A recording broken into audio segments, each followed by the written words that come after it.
Hola a todos, yo soy Carolina Barraco. Conmigo hoy van a ver la clase de sanidad equina, en la que, si bien no vamos a poder abarcar todas las enfermedades que afectan al caballo, sí vamos a hacer hincapié en aquellas que tienen un impacto directo en la producción equina. Vamos a trabajar sobre tres grandes grupos de enfermedades: las infecciosas, las parasitarias y las de manejo y alimentación. Vamos a ir viendo las características de cada una de ellas y las maneras en que podemos eventualmente prevenirlas o tratarlas. En esta diapositiva me gustaría que tomáramos en cuenta la manera en que deberíamos encarar al momento de estudiar cada una de las enfermedades. Primero, definir bien qué tipo de enfermedad es, si es parasitaria, si es viral, si es bacteriana dentro de las infecciosas, porque va a determinar directamente las posibilidades o no que tengamos de tratamiento, de prevención y diferentes características. ¿Qué posibilidades tenemos de prevenir esa enfermedad? El siguiente punto es saber si la enfermedad es contagiosa o no. Y si es contagiosa, ¿cómo es la transmisión? Una enfermedad que es contagiosa estará determinando directamente de nuestra parte medidas para evitar que esa enfermedad se propague dentro de nuestro área, cabaña o el establecimiento en el que estemos trabajando. Si la enfermedad no es contagiosa, no tendríamos que tomar con urgencia medidas como por ejemplo el aislamiento de los animales enfermos.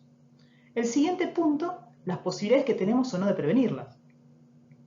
¿Hay vacunas? ¿En qué consiste esa prevención? ¿En qué momento y por qué nos conviene aplicar determinadas vacunas?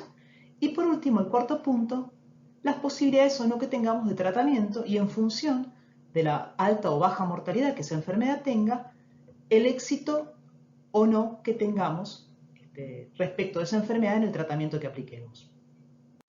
La adenitis equina, también se conoce como papera o moquillo, es producida por un agente, una bacteria, el Streptococcus equi, que por sus características en un cultivo bacteriológico se conoce como coco gram positivo. Esto es a modo de dato, no es que le vamos a preguntar el agente etiológico de la adenitis equina. Es importante que sepamos que es una enfermedad contagiosa. La transmisión puede ser tanto directa como indirecta. Esto quiere decir, el contacto entre un animal enfermo y sano, normalmente los caballos a través de los hollares, de las secreciones de animales enfermos por contacto directo se van a infectar, pero también en forma indirecta. Esto quiere decir, y ahora vamos a ver por las características que tiene la enfermedad, las posibilidades en que el ambiente se contamine con esas secreciones y ese ambiente contaminado sea una fuente de transmisión indirecta de la enfermedad. Otro dato importante es la categoría que se va a ver afectada por la adenitis equina. Va a afectar fundamentalmente a animales jóvenes. Hablamos de potrillos y potrancas menores de 2 años de edad, los que van a estar en mayor riesgo. Y momentos de alto estrés, como pueden ser el momento de destete, los cambios de estaciones, donde las condiciones corporales de los potrillos se ven afectadas y esa situación de estrés favorece el desarrollo de estas patologías, fundamentalmente, obviamente, de esta enfermedad. ¿Qué es lo que se va a ver afectado? El tracto respiratorio superior. Fundamentalmente a nivel de los ganglios retrofaringios. Los ganglios retrofaringios se ubican por detrás de lo que sería el maxilar inferior, es decir, la mandíbula del caballo. A ese nivel, ahora vamos a ver unas diapositivas, y en los ganglios que se ubican entre las ramas de la mandíbula, que serían los submandibulares. Y como característica también a tener en cuenta es la presencia de portadores. ¿Qué son los portadores? Animales en general, estamos hablando de animales adultos que han padecido la enfermedad, clínicamente identificada por nosotros o no, por ahí la padecieron de potrillos o por alguna circunstancia en que se haya generado una situación de estrés, el agente ingresó en su organismo, se multiplicó y si bien no dio signos clínicos, fueron enfermos que se conocen como subclínicos y quedaron como portadores, es decir, potenciales transmisores de la enfermedad. ¿Por qué es importante que tengamos en cuenta esto? Porque en general, en sistemas productivos como pueden ser ARA, donde hemos tenido un brote de adenitis o cuadros de adenitis, debemos considerar que ya va a ser una enfermedad en la que tengamos todos los años el riesgo potencial de padecer. Es decir, una vez que tuvimos el desarrollo de esta enfermedad en un establecimiento, al establecer medidas de prevención, vamos a ver que tenemos la posibilidad de vacunas, lo recomendable obviamente es vacunar siempre, anualmente, cada 6 meses, según el esquema de vacunación que hayamos establecido. ¿Cuáles son los síntomas? Derivados de un cuadro respiratorio, de origen bacteriano. Hipertermia, es decir, un aumento de la temperatura corporal, sería una fiebre, digamos, obviamente decaimiento. La inflamación o tumefacción de esos ganglios, los que yo les decía, los retrofaringios y los submandibulares. Acá voy a poner el láser. Lo que se está mostrando acá es la tumefacción de los ganglios submandibulares. Acá los ganglios, ¿qué pasa? La bacteria se multiplica a nivel de esto, ingresa por vía respiratoria, va a los ganglios, se multiplica en los ganglios se inflaman, se forman abscesos y que en general pueden o no drenar hacia el exterior. En este caso es un ganglio submandibular que drenó hacia el exterior. La inflamación de esos ganglios es tan grande, puede llegar a ser de gran tamaño, que puede terminar dificultando por la ubicación de esos ganglios tanto el consumo de alimentos, que sería el tragar alimentos, que es la disfagia, e incluso la respiración, que es disnea. La dificultad respiratoria se conoce como disnea. Y también, a nivel de los hollares, vamos a ver una descarga nasal purulenta. Es decir, pus. Acá, en esta diapositiva, lo que podemos ver son,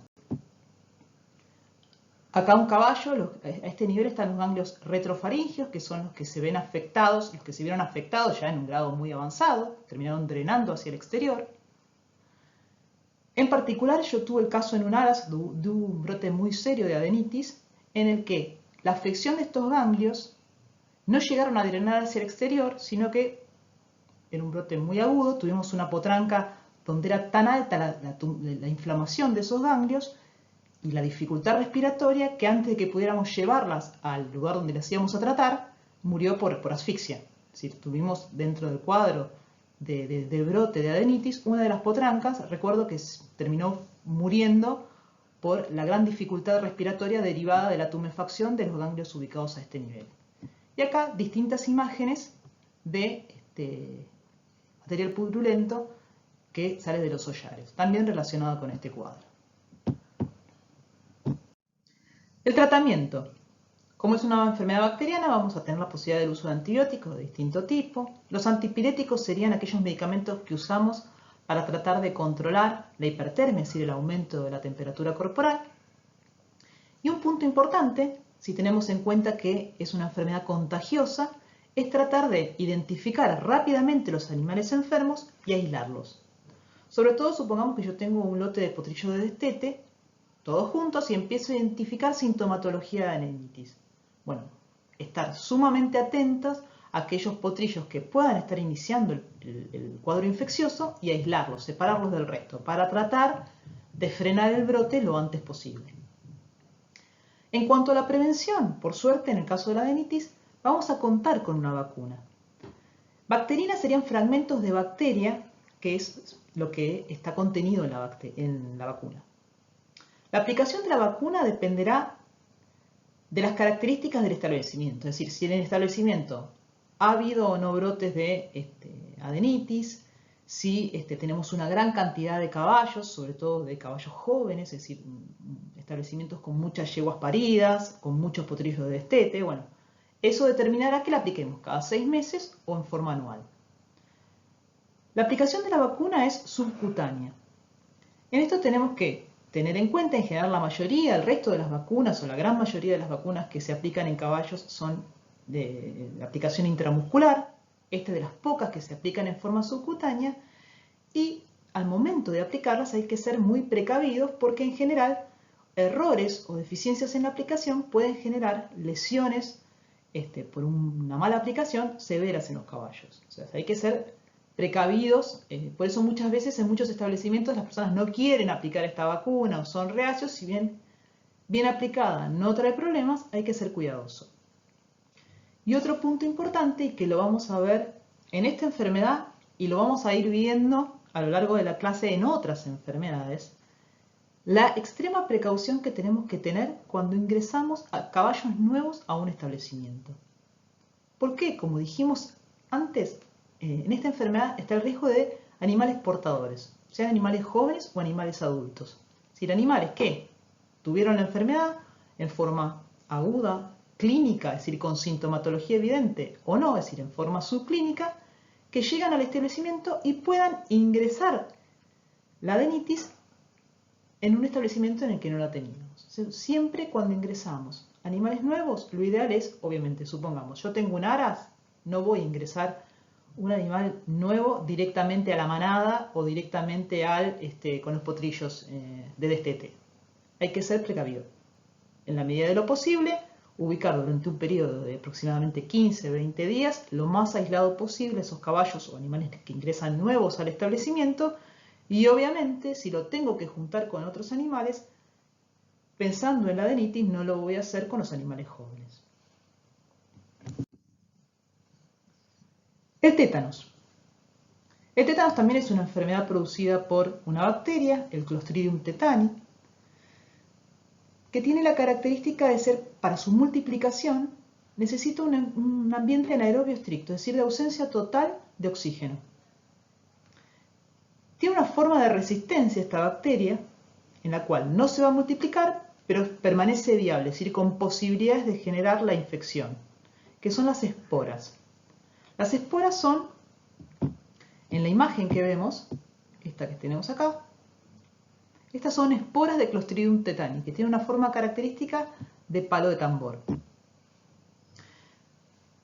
Es una enfermedad telúrica. ¿Qué significa que sea una enfermedad telúrica? Que vamos a poder encontrar a la bacteria en el suelo, es decir, en los suelos de cualquier ambiente. Es decir, es sumamente resistente a la espora y tanto en los pastos, en los suelos, por todos lados va a estar el tétanos.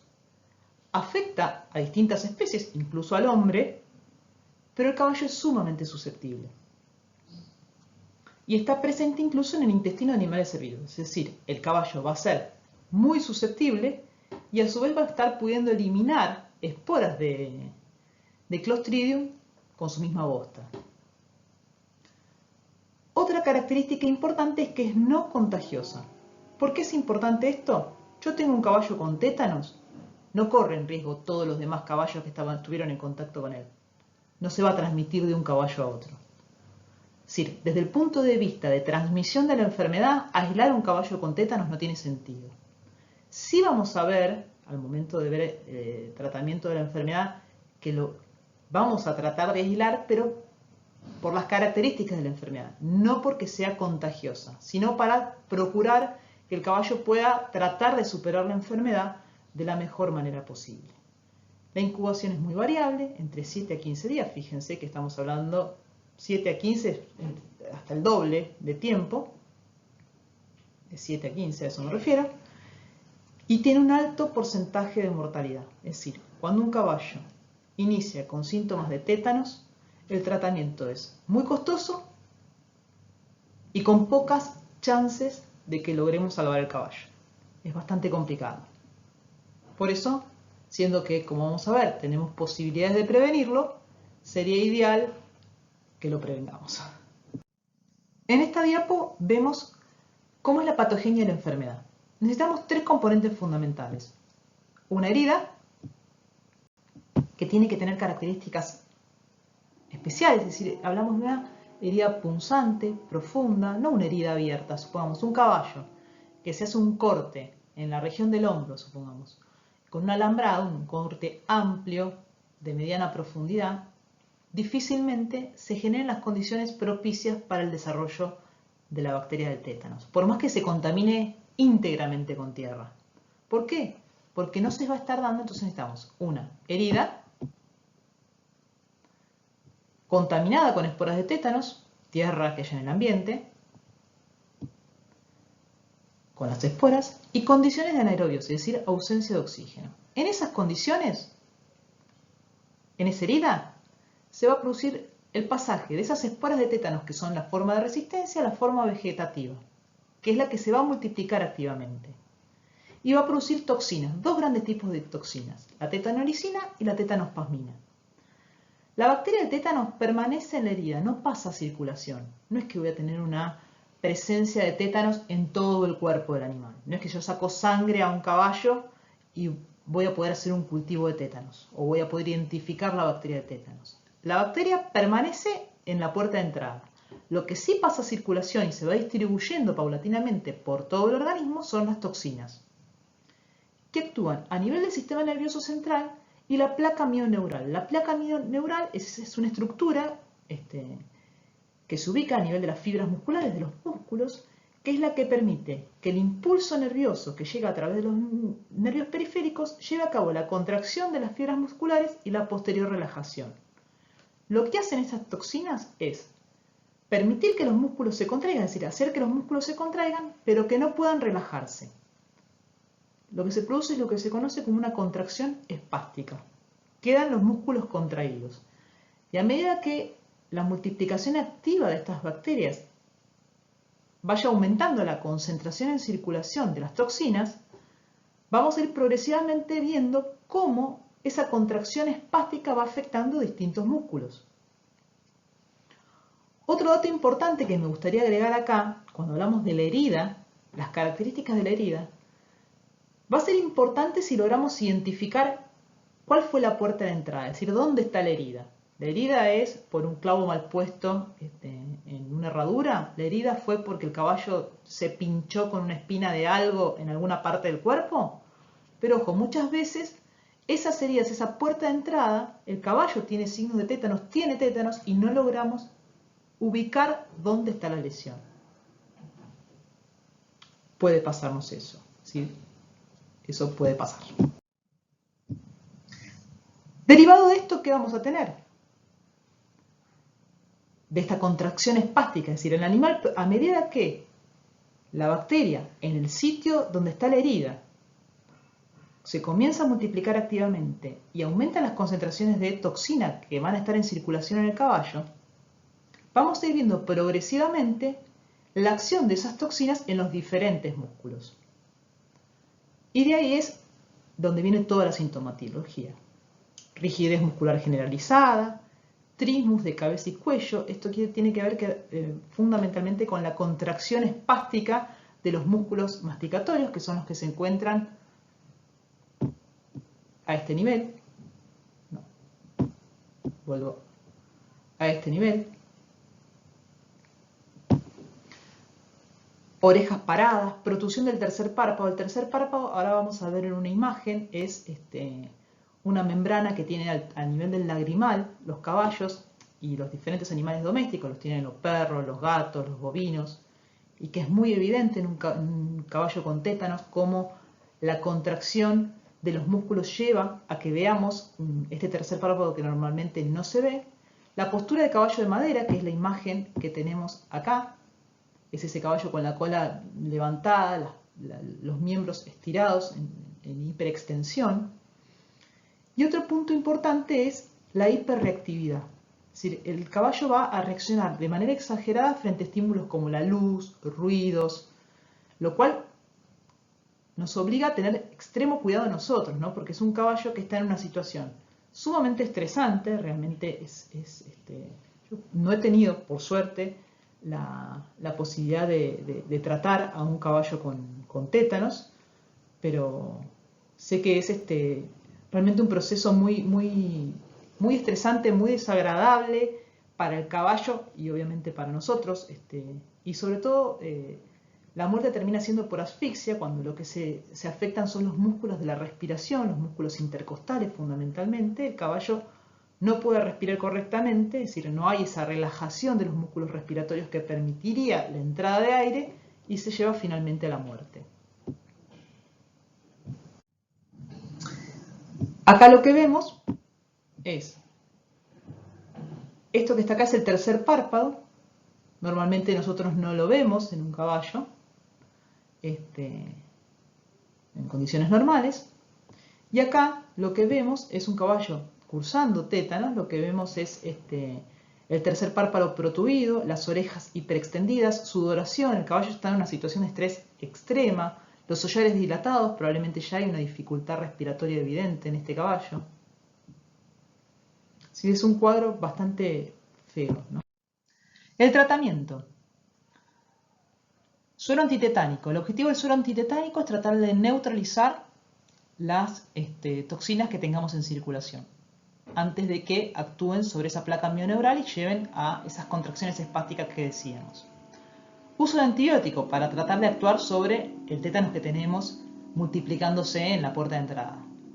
Si logramos identificar la puerta de entrada, quitarle esas condiciones favorables a la multiplicación de tétanos, que son las condiciones de ausencia de oxígeno, de anaerobiosis. Si identifico la herida punzante, supongamos, por donde ingresó el tétanos, debería dar que es abrir bien la herida, limpiarla, desinfectarla con agua oxigenada.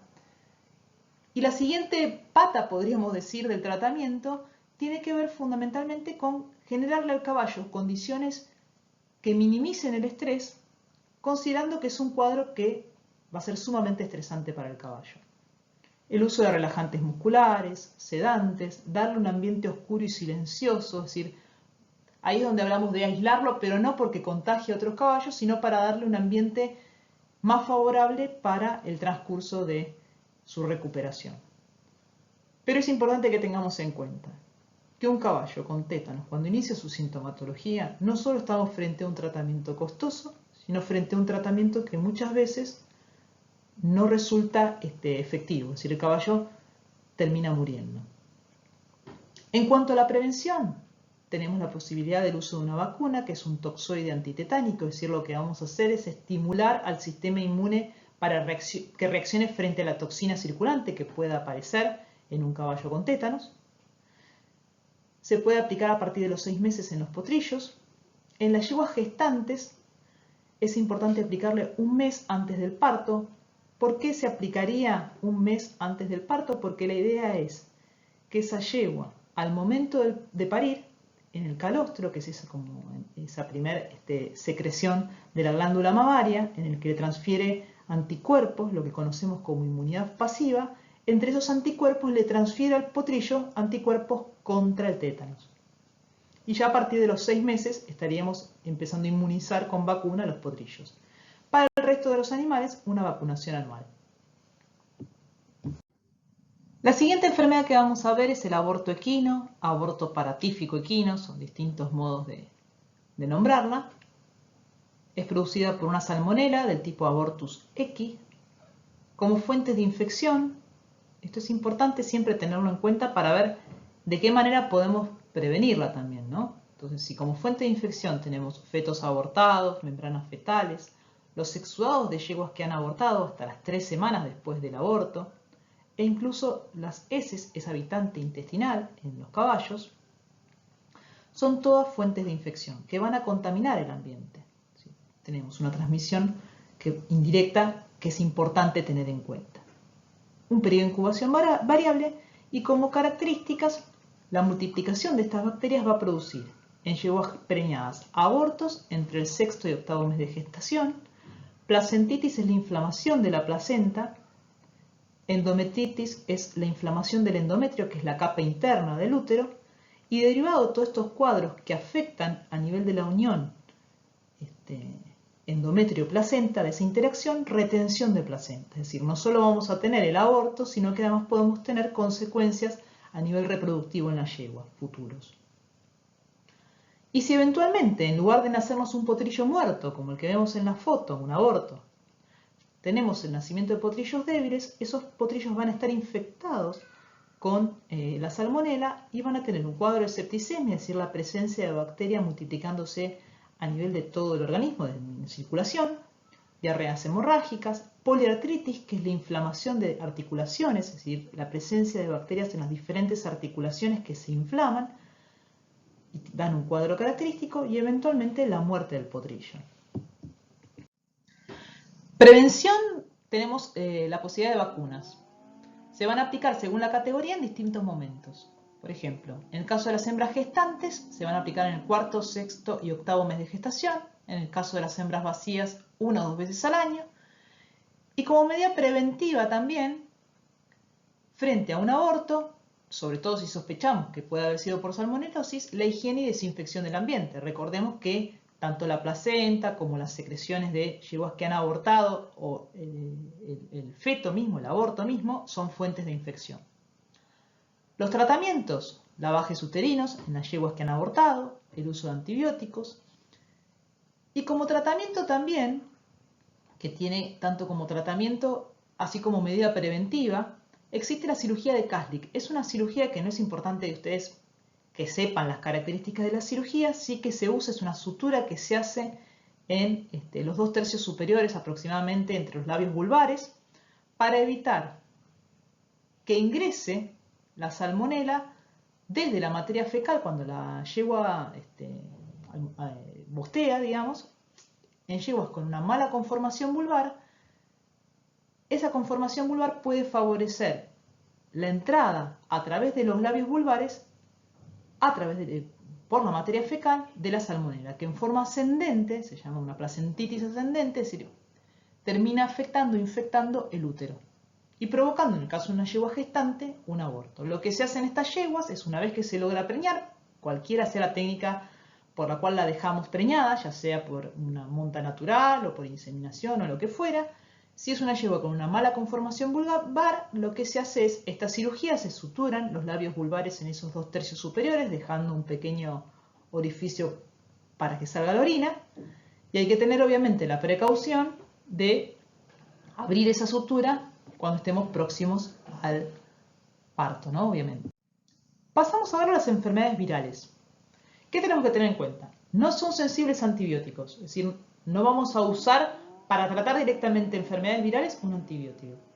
El único caso en que se utilizan es cuando tratamos de evitar complicaciones bacterianas secundarias, pero no para tratar la enfermedad viral en sí. ¿Qué herramientas vamos a tener? Tratamiento de sostén, es decir, tratar de bajar la sintomatología que va acompañando a la enfermedad viral. El aislamiento de animales enfermos, sobre todo en aquellas enfermedades que sean contagiosas y en aquellas que tenemos la posibilidad de prevenirlas con el uso de vacunas o a través de otras herramientas, ¿no?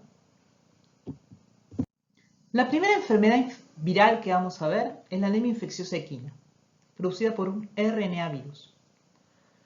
No tiene tratamiento, no hay vacuna para prevenirla, en nuestro país es de denuncia obligatoria y aquellos animales que den positivo a un análisis de anemia infecciosa equina deben ser sacrificados o faenados.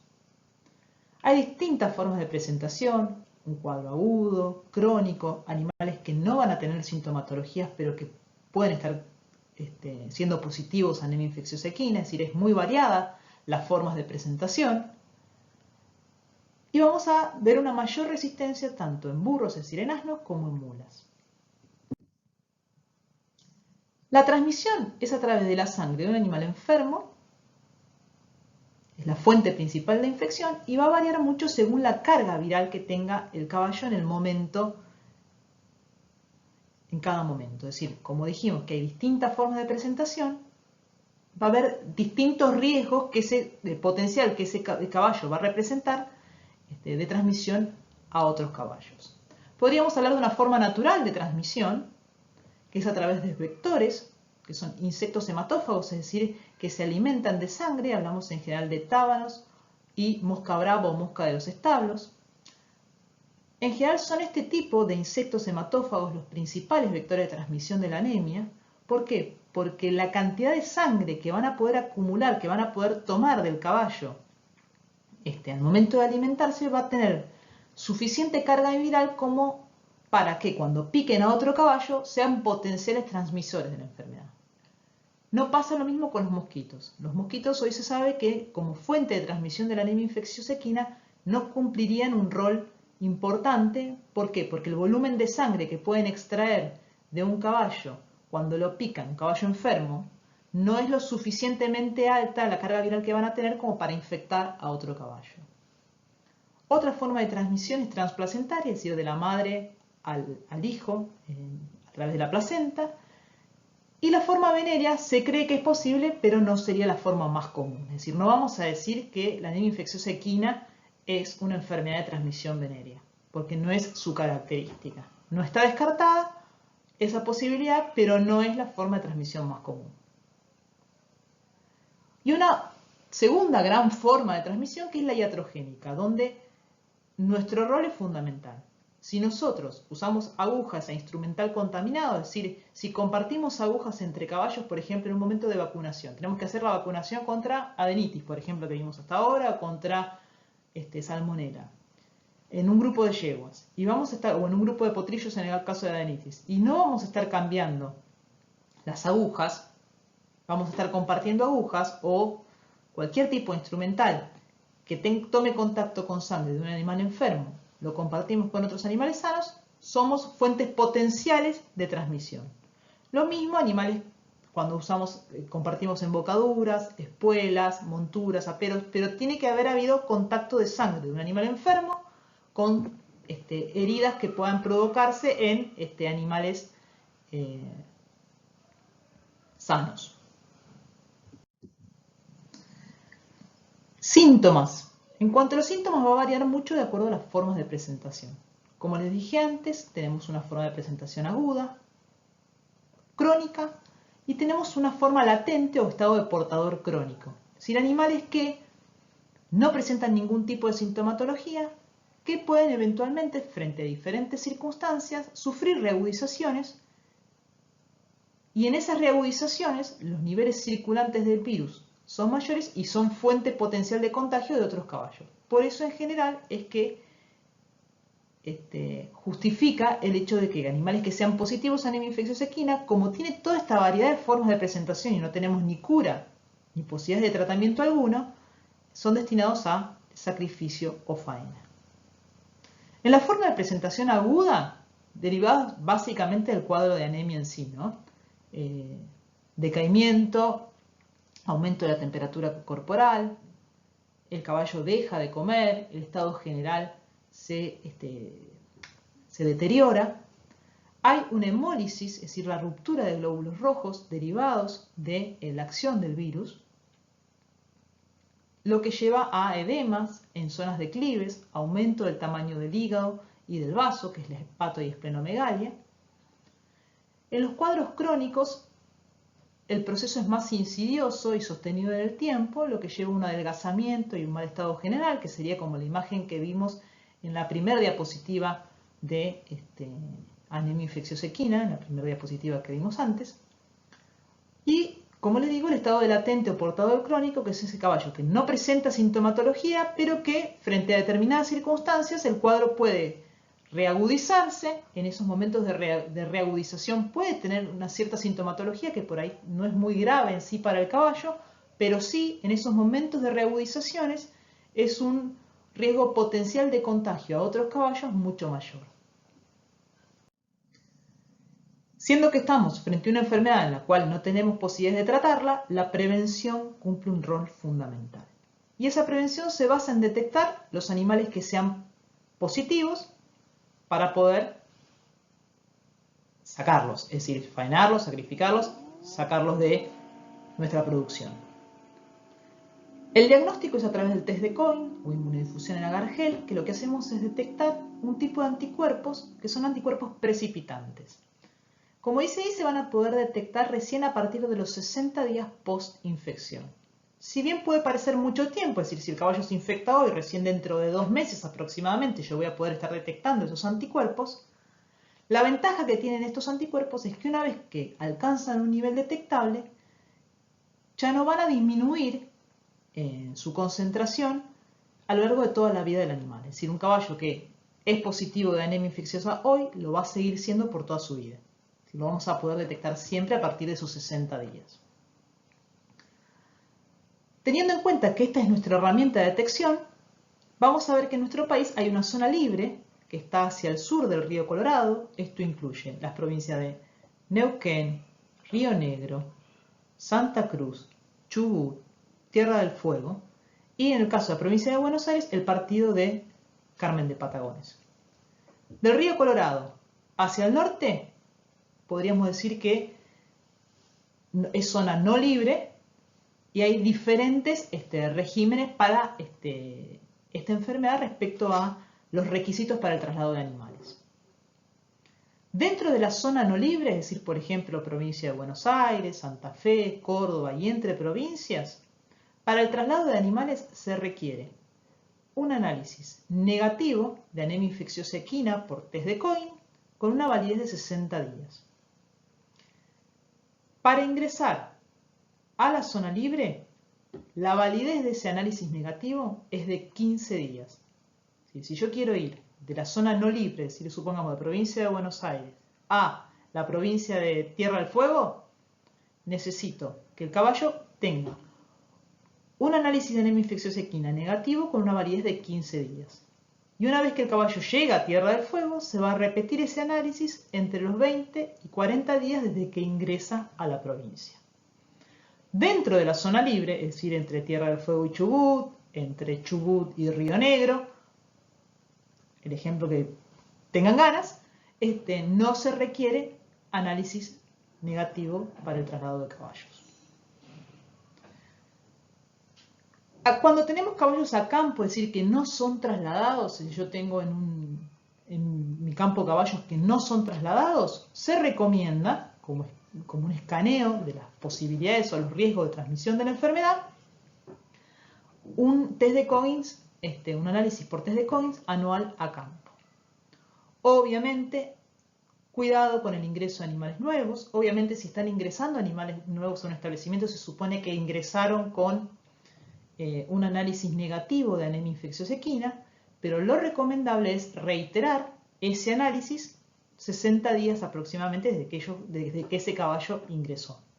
¿Por qué? Porque si ese caballo, cuando llega a mi establecimiento, está en el día 0 de infección, me dio negativo al análisis de anemia infecciosa equina, pero por ahí va a tener anticuerpos recién 60 días más tarde. Como dijimos que había una transmisión transplacentaria, ¿qué pasa con los potrillos de yeguas positivas? Si yo tengo una yegua positiva por test de Coggins con una cría al pie, existe la posibilidad de que le haya transmitido la anemia al potrillo o no. Pero la realidad es que si no le transmitió la infección, le transmitió anticuerpos a través del calostro. Por lo tanto, se recomienda, una vez que destetamos a ese potrillo, hacer 2 análisis de Coggins con una diferencia de 60 días para definir si ese potrillo es positivo, es decir, si está infectado, porque se infectó a través de la madre o no. Si un primer análisis me dio positivo y el segundo negativo, es muy probable que es claramente evidente que ese primer positivo deriva de que yo detecte anticuerpos que le transmitió la madre a través del calostro, no porque el potrillo sea positivo. Porque como dijimos antes, la característica de estos anticuerpos es que una vez que el caballo, por tener la infección, comenzó a producirlos, el nivel de los anticuerpos no va a declinar nunca. Siempre el caballo va a tener anticuerpos detectables de anemia infecciosa equina. Pasamos ahora a otra enfermedad de tipo viral, que es la encefalomielitis equina o locura equina. Hay distintos tipos, la este, la oeste y la venezolana, que no se han detectado casos clínicos en la Argentina. Es una zoonosis, en general no por transmisión directa del caballo hacia el hombre, como vamos a ver, tanto los caballos como los humanos somos huéspedes terminales de la enfermedad, es decir, en general la transmisión es a través de los reservorios, que son fundamentalmente las aves, y va a ser transmitida por los mosquitos. Otra característica importante de la encefalomielitis equina es que tiene una alta mortalidad, superior al 90%, y también va a estar muy dependiente del tipo, si es la este o la oeste la que está afectando al caballo. En esta diapositiva vemos un poco cómo es el ciclo. Tenemos los reservorios, que son las aves, a través de fundamentalmente, roedores también, pero fundamentalmente las aves van a ser el reservorio del virus.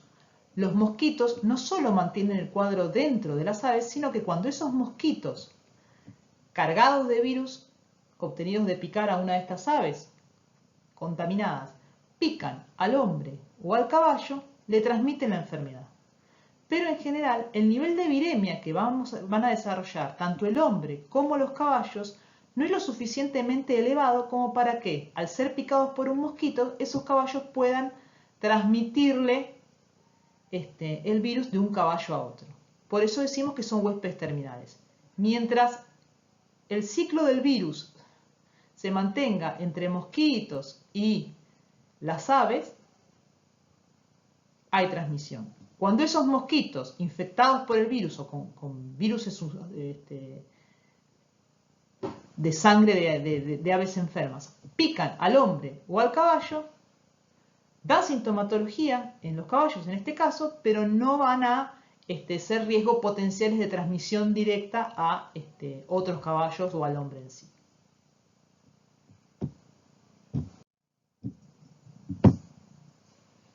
Síntomas. Derivados de encefalomielitis quiere decir que el virus va a afectar directamente tanto al sistema nervioso central, tanto cerebro como médula espinal, provocando una inflamación.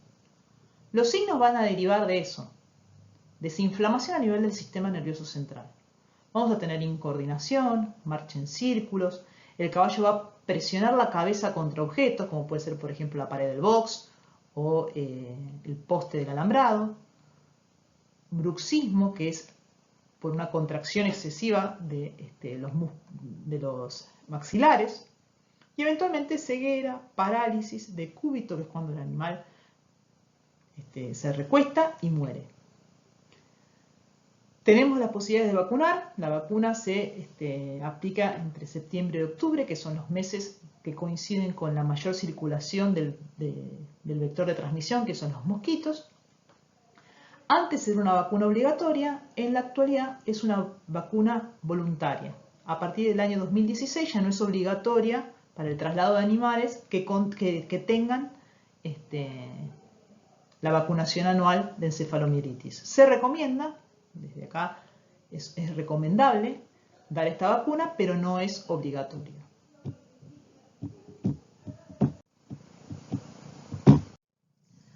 Ahora vamos a ver la influenza equina o gripe. Es una enfermedad muy contagiosa.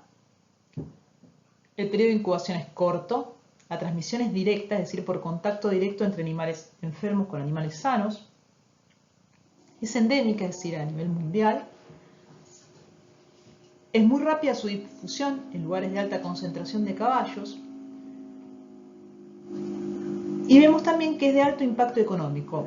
El alto impacto económico no tiene que ver tanto por la gravedad del cuadro que desarrollan los caballos, es decir, no es que es una enfermedad que genere graves consecuencias en los animales, sino que el hecho de que su transmisión sea altamente contagiosa y muy rápida, sobre todo en su difusión en lugares donde hay muchos caballos juntos. Normalmente cuando se establece un brote de gripe equina, va de la mano, en general se encienden las alarmas y se frena, por ejemplo, el traslado de animales, se cesa con diferentes actividades que estén en el calendario, supongamos, de competencias de salto, comercialización de caballos, etc. Es decir, la detección de un brote de gripe equina en un lugar, por ejemplo en nuestro país, el último brote fue en marzo del 2018 en Mendoza.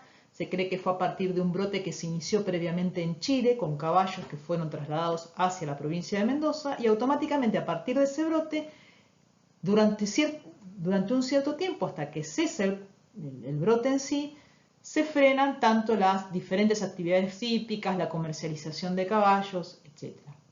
No tanto, como les digo, por la gravedad del cuadro que produce, sino más que nada por lo rápido y lo fácil que se transmite de un caballo a otro. Es muy común ver, por ejemplo, a mí me ha pasado en exposiciones como por ejemplo la exposición de Palermo, la que se hace en la rural, cuando arranca uno empieza a escuchar en el mismo galpón donde se encuentran los caballos, un caballo con sintomatología de gripe o influenza, que empieza con un poco de tos o descarga serosa a nivel de los hollares, y rápidamente ese cuadro de tos característica de la gripe, en pocos días se empieza a notar que va avanzando a lo largo del galpón. Es decir, cuando uno tiene la posibilidad de estar frente a un cuadro de gripe equina en un lugar donde hay una alta concentración de caballos, es muy evidente cómo se transmite rápidamente de un caballo a otro. Los síntomas. Pensar en una gripe, es decir, en un proceso respiratorio fundamentalmente a nivel de las vías altas. Aumento de la temperatura, decaimiento, una descarga nasal serosa, es decir, lo que vemos en los oyentes del caballo es una descarga más parecida como la clara de huevo, no esa descarga que veíamos en la adenitis, que es bien característica, purulenta y color amarillo verdoso. Y tos seca, también característica. Tratamiento.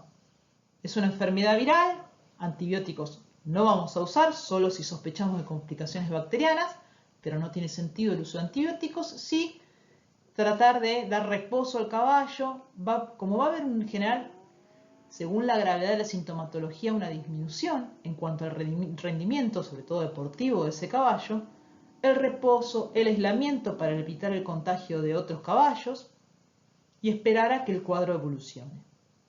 Prevención, hay una vacuna polivalente, se refiere a las diferentes cepas, podríamos decir, de gripe que están en circulación.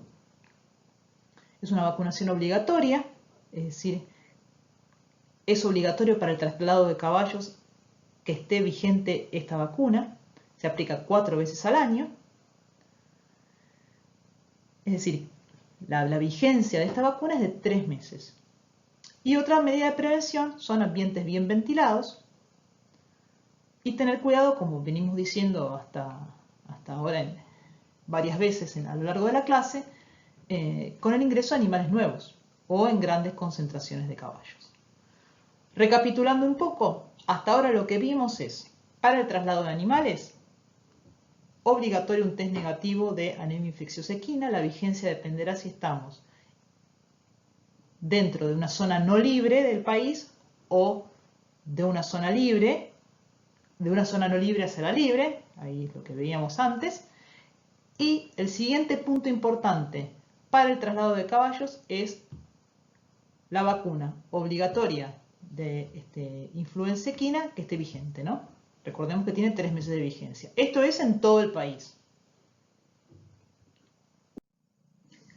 Vamos a ver ahora la rinoneumonitis equina, que es producida por un herpes virus, puede ser de 2 tipos. Es una enfermedad que este año, como vamos a ver, tuvo gran relevancia, dado que hubo un brote en Europa en marzo de este año, que afectó toda la industria ecuestre, tanto las actividades hípicas como la comercialización, durante varios días, varias semanas podríamos decir. Hay 2 tipos fundamentales de herpes virus que pueden afectar al caballo, el tipo 1 y el tipo 4. El 4 da una forma respiratoria que afecta principalmente a animales jóvenes. El tipo 1 puede tener 3 formas de presentación, una forma respiratoria, una forma reproductiva, que puede provocar abortos o muerte neonatal, y una forma nerviosa, es una mieloencefalopatía, me trabuqué, que produce una alta mortalidad. Mieloencefalopatía sería una afección tanto a nivel del sistema nervioso central del cerebro como de la médula espinal. Esta forma de presentación fue la que se evidenció en caballos de salto. El brote inicialmente fue en España en marzo de este año, en Valencia, si no me equivoco, que encendió todas las alarmas y llevó al cese durante varias semanas tanto de la comercialización como sobre todo de actividades hípicas que estaban previstas en Europa en marzo de este año. Otra característica que tiene la rinoneumonitis por ser un herpes virus es que aquellos animales que en cualquiera de las formas que vimos, y en tanto la afección sea por el tipo 1 o el tipo 4, aquellos animales que logran recuperarse permanecen como portadores latentes toda la vida. Es decir, logran superar el cuadro clínico, pero el herpes permanece, decimos, acantonado a nivel de terminaciones nerviosas, en nervios periféricos, en un estado latente, y que puede reactivarse frente a determinadas circunstancias como pueden ser situaciones de estrés o de baja defensa en los animales. Es lo mismo que pasa con los herpes virus que afectan a los humanos. El típico herpes que muchas personas desarrollan en los labios, por ejemplo, o en distintas partes, en distintas mucosas del ser humano, también desarrolla este estado latente y puede reactivarse. Bueno, lo mismo pasa en el caso de los equinos. Es una enfermedad contagiosa de transmisión directa e indirecta. Directa a través de la secreción nasal, por ejemplo, de animales enfermos, o a través de fetos abortados o ambiente contaminado. Síntomas dependerán del cuadro que se desarrolle, ¿no? En el caso del cuadro reproductivo, los abortos, en general tardíos, ya avanzados a partir del 8º mes de gestación, y si nacen potrillos son débiles, con una neumonía viral y una alta mortalidad. El cuadro respiratorio en sí no reviste mucha gravedad. Rinitis es la inflamación a nivel de la cavidad nasal, con congestión, tos, depresión y aumento de la temperatura corporal. El cuadro neurológico sí es mucho más florido, digamos, y si el caballo puede o no superarlo. Ha habido mortalidad de caballos, algunos si el tratamiento de sostén que logramos hacer, como vemos en esta imagen. Acá tenemos un caballo que, dado el cuadro neurológico que tiene, tratando de que transcurra la enfermedad con el menor estrés y las menores consecuencias, se lo mantiene bien, sostenido con un arnés, se le protege la cabeza con esta especie de casco acolchado para evitar lesiones, etc. Es decir, si le logramos dar un buen tratamiento de sostén, podríamos lograr superar la enfermedad. Pero hay en el cuadro neurológico una paresis, es decir, una parálisis parcial de los miembros posteriores, incoordinación, incontinencia urinaria como signos y eventualmente la muerte. En cuanto a la prevención, hay vacunas, según la categoría, se van a dar en diferentes instancias, yeguas preñadas a lo largo de la gestación entre el quinto, el séptimo y el 9º mes, anualmente en los adultos, a partir de los 2-3 meses en los potrillos. Lo que es importante tener en cuenta es que con la vacunación no vamos a poder evitar la forma nerviosa, que es la que hasta ahora más gravedad ha tenido, pero sí vamos a tratar de minimizar la transmisión entre los caballos. Otro dato importante, como dijimos, habíamos hablado del estado de portador latente que puede reactivarse frente a situaciones de estrés. Cuanto menos estrés sufran los caballos, cuanto mejores condiciones de vida tengan, menores posibilidades de reactivación o reagudizaciones de los cuadros. Dado que es una enfermedad que se transmite por contacto directo, si podemos trabajar con grupos reducidos de caballos, en establecimientos donde tenemos grandes volúmenes de caballos, siempre es preferible trabajar con caballos con grupos reducidos, de categorías similares, cosa que si tenemos un brote de rinoneumonitis podamos controlarlo rápidamente. Como venimos viendo, en muchas de estas enfermedades el aislamiento de animales nuevos también es importante. Para esta enfermedad, alrededor de 21 días mantenerlos aislados y controlados. En cuanto al tratamiento, fundamentalmente sintomático, es decir, tratar de que mientras transcurre la enfermedad, de acuerdo a la manifestación que tenga, ¿sí? Sobre todo si es respiratoria o si es neurológica, la situación sea lo menos estresante, las consecuencias sean lo menos graves posibles para el caballo. La arteritis viral equina es una enfermedad contagiosa con una incubación variable. Fundamental tener en cuenta que entre las formas de transmisión, más allá de la respiratoria a través de las secreciones de animales enfermos o las membranas fetales y el feto derivado de un aborto por esta enfermedad, la forma de transmisión más importante que tenemos que considerar en esta enfermedad es la transmisión venérea, es decir, durante el servicio. Dentro de esta transmisión tenemos que considerar que aquellos machos enteros que una vez que se recuperan de la arteritis viral equina permanecen como machos portadores, es decir, van a ser capaces de transmitir el virus aun cuando ya clínicamente hayan superado la enfermedad, tanto a través de un servicio natural como a través de su semen fresco, obviamente, pero también el virus permanece viable en el semen congelado. Los signos van a derivar de la acción del virus sobre la circulación periférica de los caballos, provocando conjuntivitis, edemas en distintas partes, tanto en los miembros como en el caso de los machos en escroto y prepucio, o abortos en las yeguas. Pero en sí, clínicamente para el caballo, más allá de los abortos como consecuencia a nivel productivo está el efecto que tienen los machos. Un macho entero con arteritis viral, no me queda otra alternativa, es decir, no tengo modo de recuperar ese caballo para ser usado como reproductor. En general, los machos que desarrollan arteritis viral, lo que se hace es, no pueden ser ya usados como reproductores y deben ser castrados o eliminados, es decir, enviados a faena o lo que fuera. En general son castrados. Por eso, lo más importante en este punto es la prevención.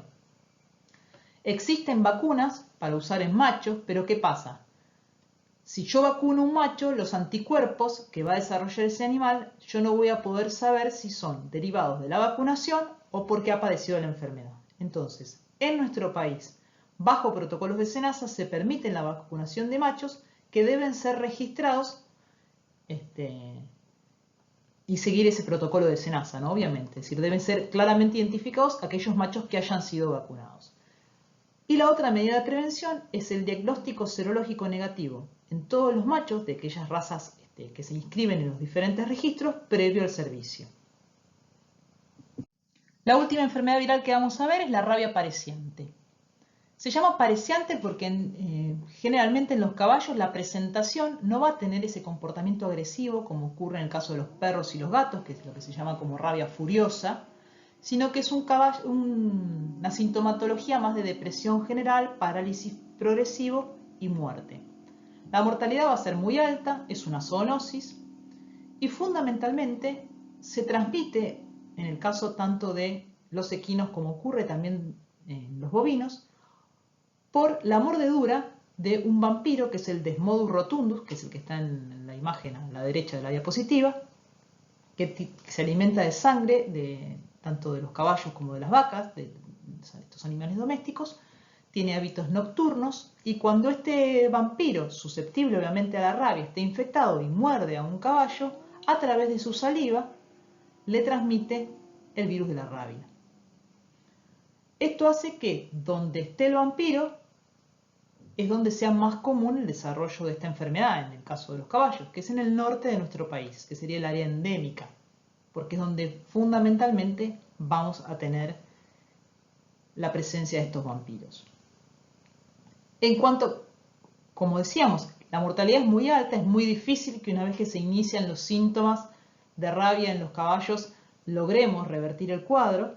Por eso lo más importante acá es la prevención, para lo cual contamos con una vacunación que se aplica anualmente y que es recomendable dar en estas zonas endémicas y obviamente en lugares donde es endémico el control del vampiro es otra herramienta para controlar esta enfermedad.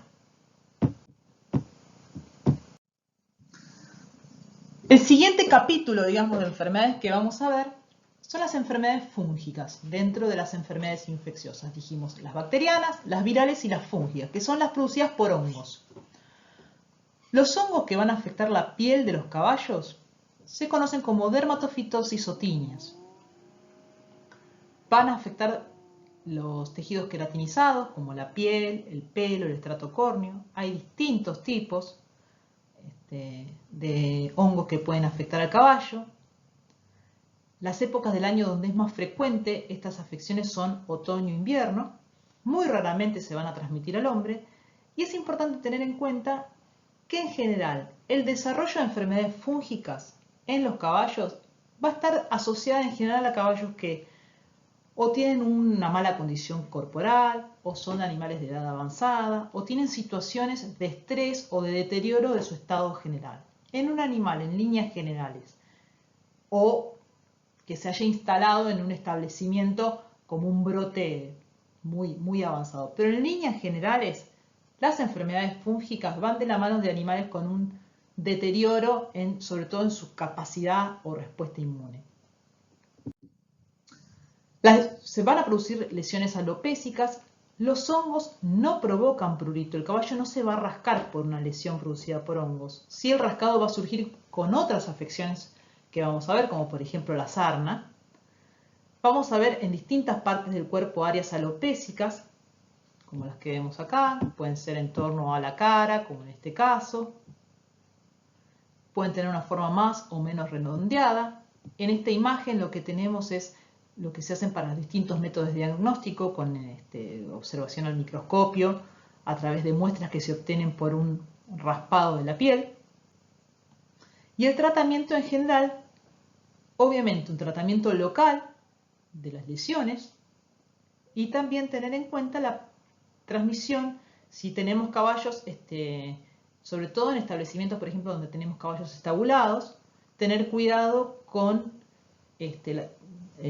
los cepillos, las mantas, los bozales que puedan ser compartidos con distintos caballos, tratar de llevar a cabo la desinfección y evitar que esos diferentes elementos sean compartidos entre los caballos, para frenar y evitar las posibilidades de contagio.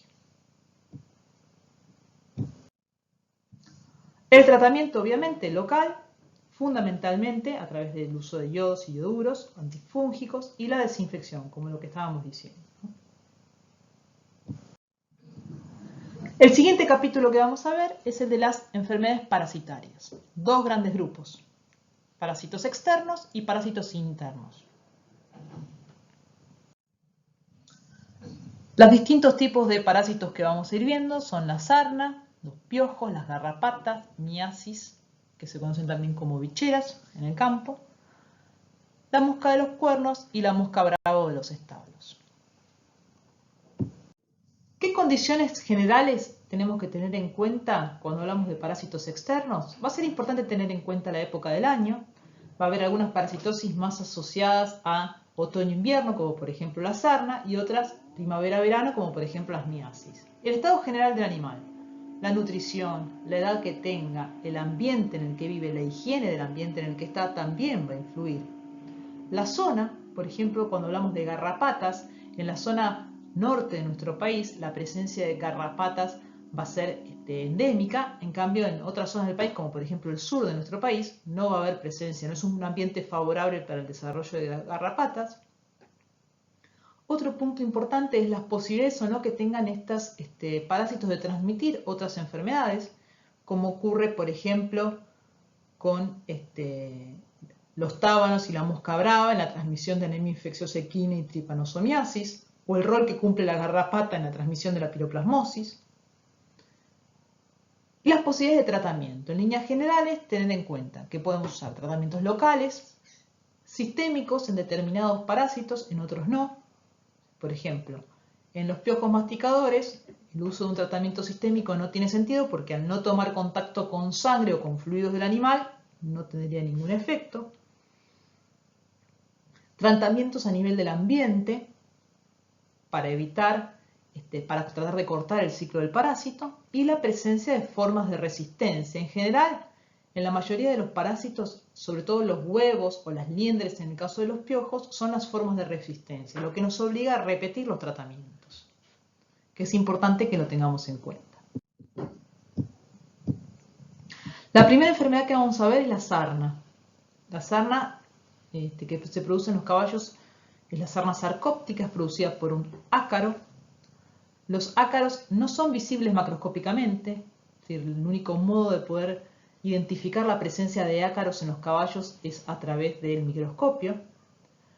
Los ácaros lo que hacen es cavar túneles en la epidermis del caballo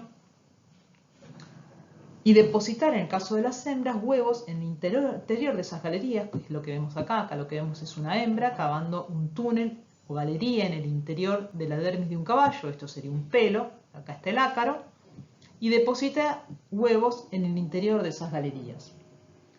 Toda esta acción de los ácaros cavando túneles en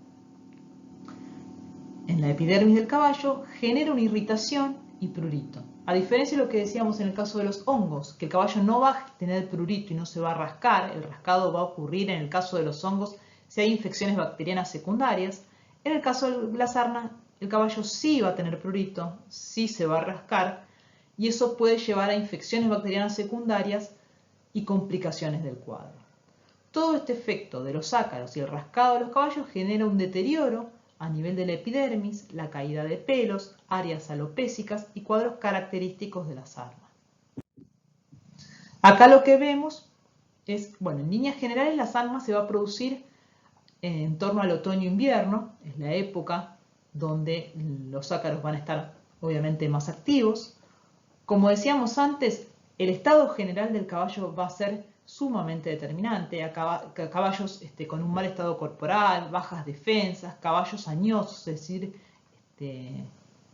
ya viejos, va a ser mucho más favorable en esta época del año.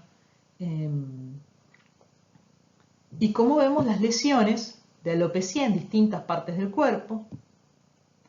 Para el diagnóstico lo que se hace es un raspado con un bisturí en general y la observación de los ácaros al microscopio. Y como dijimos, fundamentalmente los tratamientos son locales para tratar de matar el ácaro que está en la piel del animal, y es importante también tratar el ambiente, es decir, tanto mantas, cepillos. Fíjense, acá tenemos una rasqueta.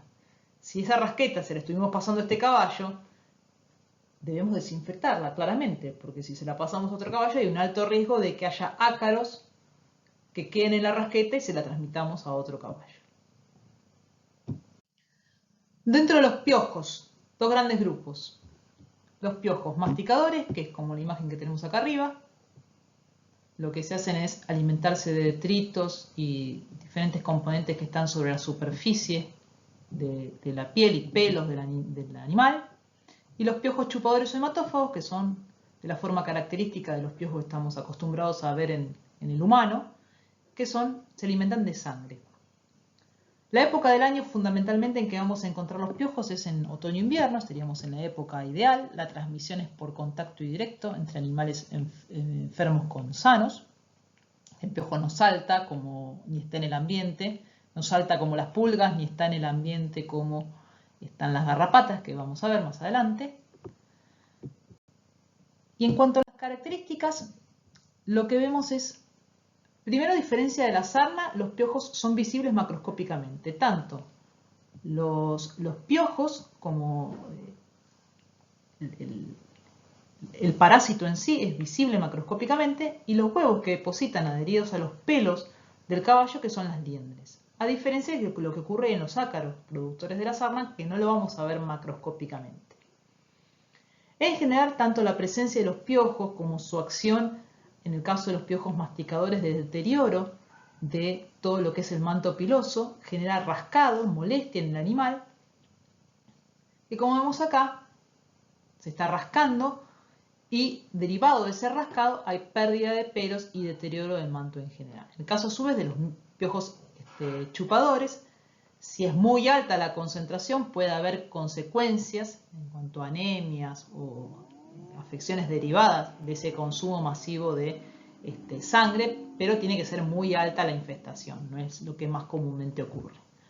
Obviamente, los tratamientos locales van a ser fundamentales, sobre todo en el caso de los piojos masticadores, y en el caso de los piojos chupadores se pueden usar tratamientos sistémicos, porque dado que tienen contacto directo con la sangre, habría efecto de esos antiparasitarios sobre los piojos, cosa que en el caso de los piojos masticadores no ocurriría. Pasamos ahora a las garrapatas. Las garrapatas, en el caso de nuestro país, la zona endémica es fundamentalmente en el norte de nuestro país. La época del año en la que los vamos a encontrar es principalmente en primavera-verano, a diferencia de los dos ectoparásitos que habíamos visto antes.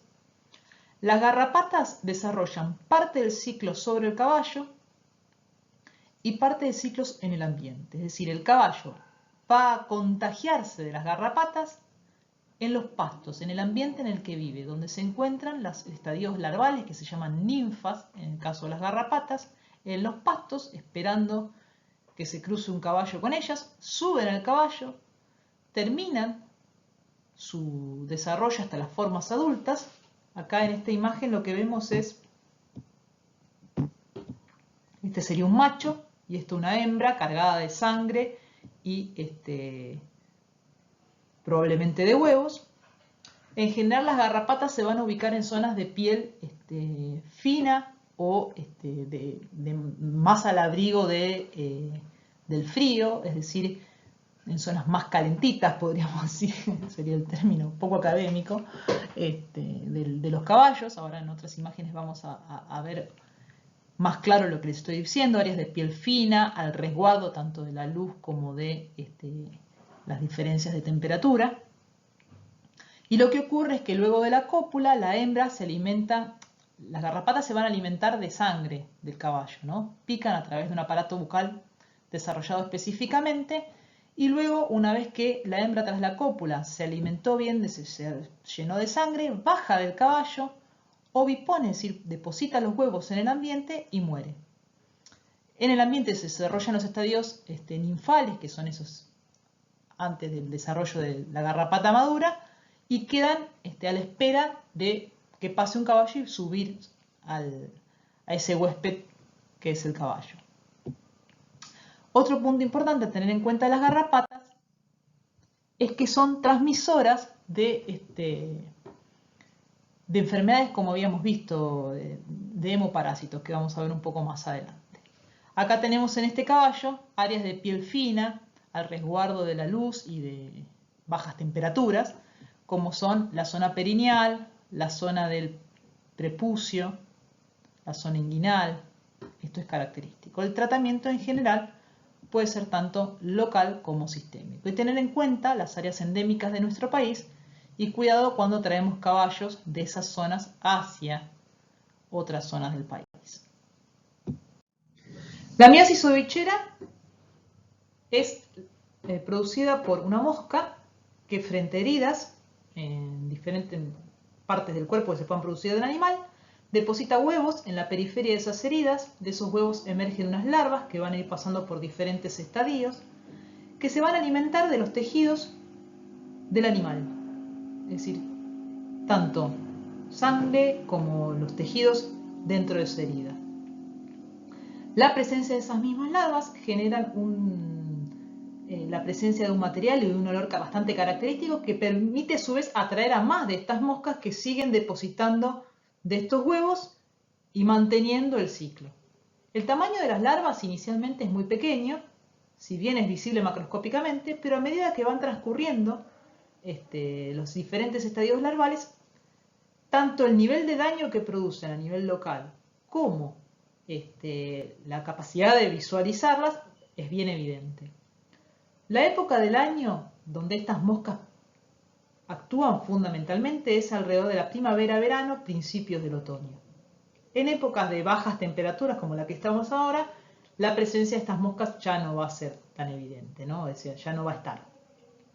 Es importante tener en cuenta este tipo de parasitosis externa, sobre todo en determinadas maniobras, como pueden ser, por ejemplo, las castraciones, o en época de parición, cuando tenemos potrillos que están naciendo, supongamos, en noviembre, octubre, noviembre, diciembre, por las épocas donde solemos tener las pariciones en los diferentes establecimientos, donde el ombligo, una herida fresca en un potrillo, en esas épocas del año, son sitios muy proclives a que se produzcan este tipo de parasitosis. O sea, estar atento tanto para la prevención como para el control de estas parasitosis.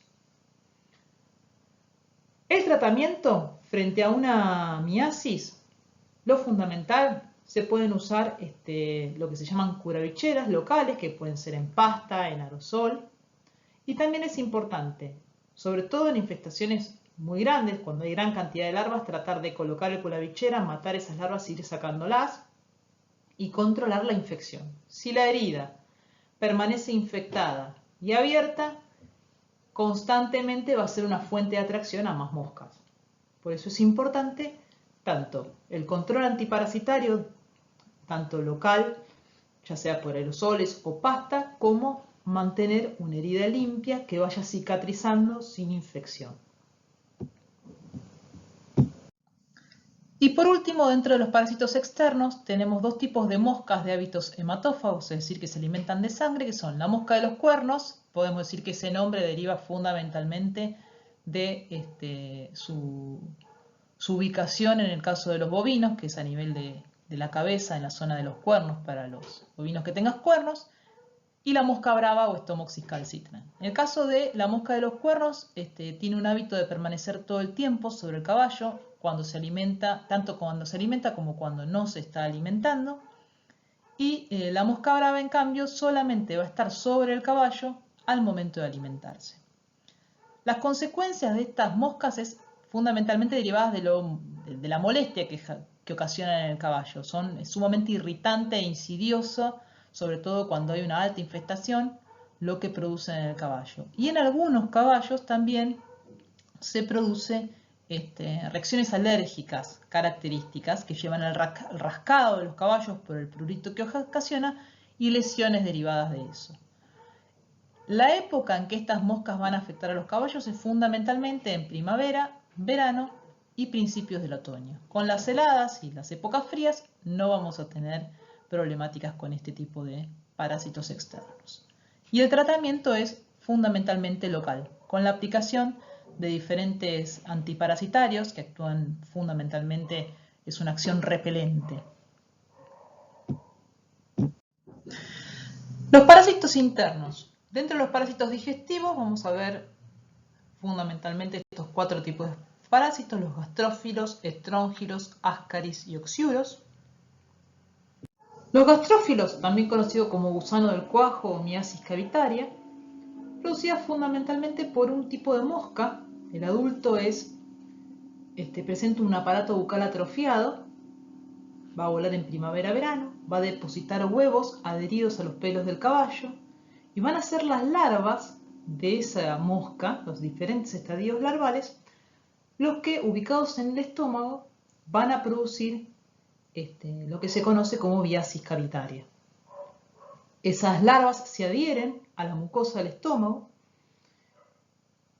y el daño que van a provocar en el caballo es derivado de la presencia, según la cantidad de larvas que tengamos en el estómago del caballo, derivados de su presencia en la mucosa, generando gastritis, úlceras, eventualmente cólicos, y el riesgo más grande es la perforación eventual de la pared del estómago, con la consecuente peritonitis y muerte del animal.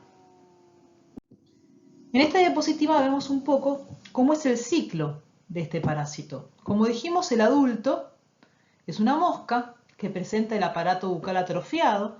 Lo que hace es depositar huevos que se adhieren a los pelos del caballo en diferentes partes según el tipo. Hay distintos tipos de Gasterophilus, este sería el ciclo del intestinalis, pero está el nasalis, etc. El ciclo siempre es igual. Hay variaciones en las características de las larvas y la ubicación de los huevos.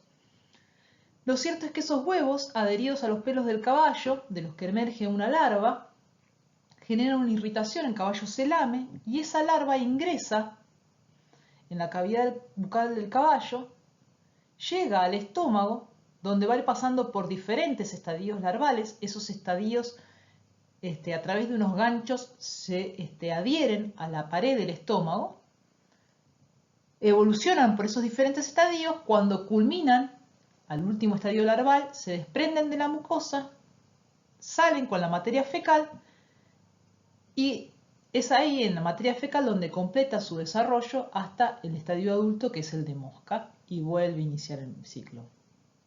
Lo que provoca lesiones en el caballo son la presencia de las larvas en la mucosa del estómago. Acá tenemos voy al puntero, al adulto depositando huevos. En este caso sería como, no es necesariamente un pelo acá lo que vemos, es más una foto como para ver cómo es el adulto. Y estos son los estadios larvales. Acá lo que tenemos son 2 larvas. Este sería el extremo donde están los ganchos bucales por los que se adhieren a la mucosa. Y estas son las diferentes larvas adheridas a la mucosa del estómago de un caballo. Obviamente, como decíamos antes, las consecuencias que derivarán de esta infestación va a depender directamente del nivel de parasitosis que ese caballo tenga. Pasamos ahora a otro parásito interno, que son los estróngilos, muy importantes en el caballo. Se ubican en el intestino grueso. Su alimentación es a través de sangre y de tejido del caballo. Y tenemos 2 grandes grupos, los pequeños estróngilos y los grandes estróngilos. El ciclo básico de los estróngilos es: los huevos en la materia fecal del caballo evolucionan a un estadio larval infestante que se ubica en los pastos. El caballo ingiere esos pastos con los estadios larvales. Las larvas ingresan en el tracto digestivo del caballo a nivel del intestino grueso, según sean los pequeños estróngilos, las larvas no van a migrar, sino que se van a ubicar en el interior de la mucosa y submucosa de ese intestino grueso y van a completar su desarrollo dentro de unos quistes que forman en esa mucosa. Los grandes estróngilos, hay distintos tipos, atraviesan la pared intestinal y van a realizar migraciones por diferentes órganos y estructuras del caballo, según el tipo de estróngilo, con diferentes consecuencias. Esas larvas que migran, ya sea en el hígado, en el páncreas o en el caso de estróngilos vulgares en la arteria mesentérica, lo que van a hacer es pasar por los diferentes estadios larvales, volver al intestino grueso, desarrollar ahí las formas adultas y tras la cópula, la hembra deposita huevos que salen con la materia fecal y se reinicia el ciclo. ¿Cuáles son los síntomas derivados de la infestación por los estróngilos? Obviamente, como decíamos antes, también dependerá del nivel de infestación del caballo. Y hay, como vamos a ver también más adelante, susceptibilidades individuales. Estando en el mismo ambiente, dos caballos pueden tener distinta carga parasitaria, siendo que tienen las mismas condiciones o las mismas posibilidades de haberse infestado. Los síntomas: diarreas, pérdida de peso y deterioro general derivado de la anemia, en el caso de grandes infestaciones por estos parásitos, cólicos, y en el caso del estróngilos vulgaris, que es como veíamos en la diapositiva anterior, cuyos estadios larvales migran a nivel de una arteria, que es la mesentérica craneal. Esta arteria es una de las arterias principales en irrigar a nivel a nivel intestinal en los caballos. La migración de estas larvas por esta arteria genera la formación de trombos, y derivados de esos trombos que se desprenden, se obstruyen vasos y pueden generar no solo áreas de falta de irrigación a nivel intestinal, con cólicos derivados de eso, sino también afecciones a nivel de los miembros posteriores por deterioro en la circulación sanguínea de distintos vasos, fundamentalmente arterias ilíacas que irrigan los miembros posteriores. En esta foto vemos grandes estróngilos, rojos porque son hematófagos, en materia fecal. Esto en general se observa en altas infestaciones por estróngilos, y esto es una foto del aparato bucal de estos tipos de estróngilos, con los que se prenden a la mucosa del intestino grueso y absorben tanto tejidos como sangre. Otra parasitosis interna que vamos a ver es la ascariasis, producida en el caso del caballo por el Parascaris sequorum.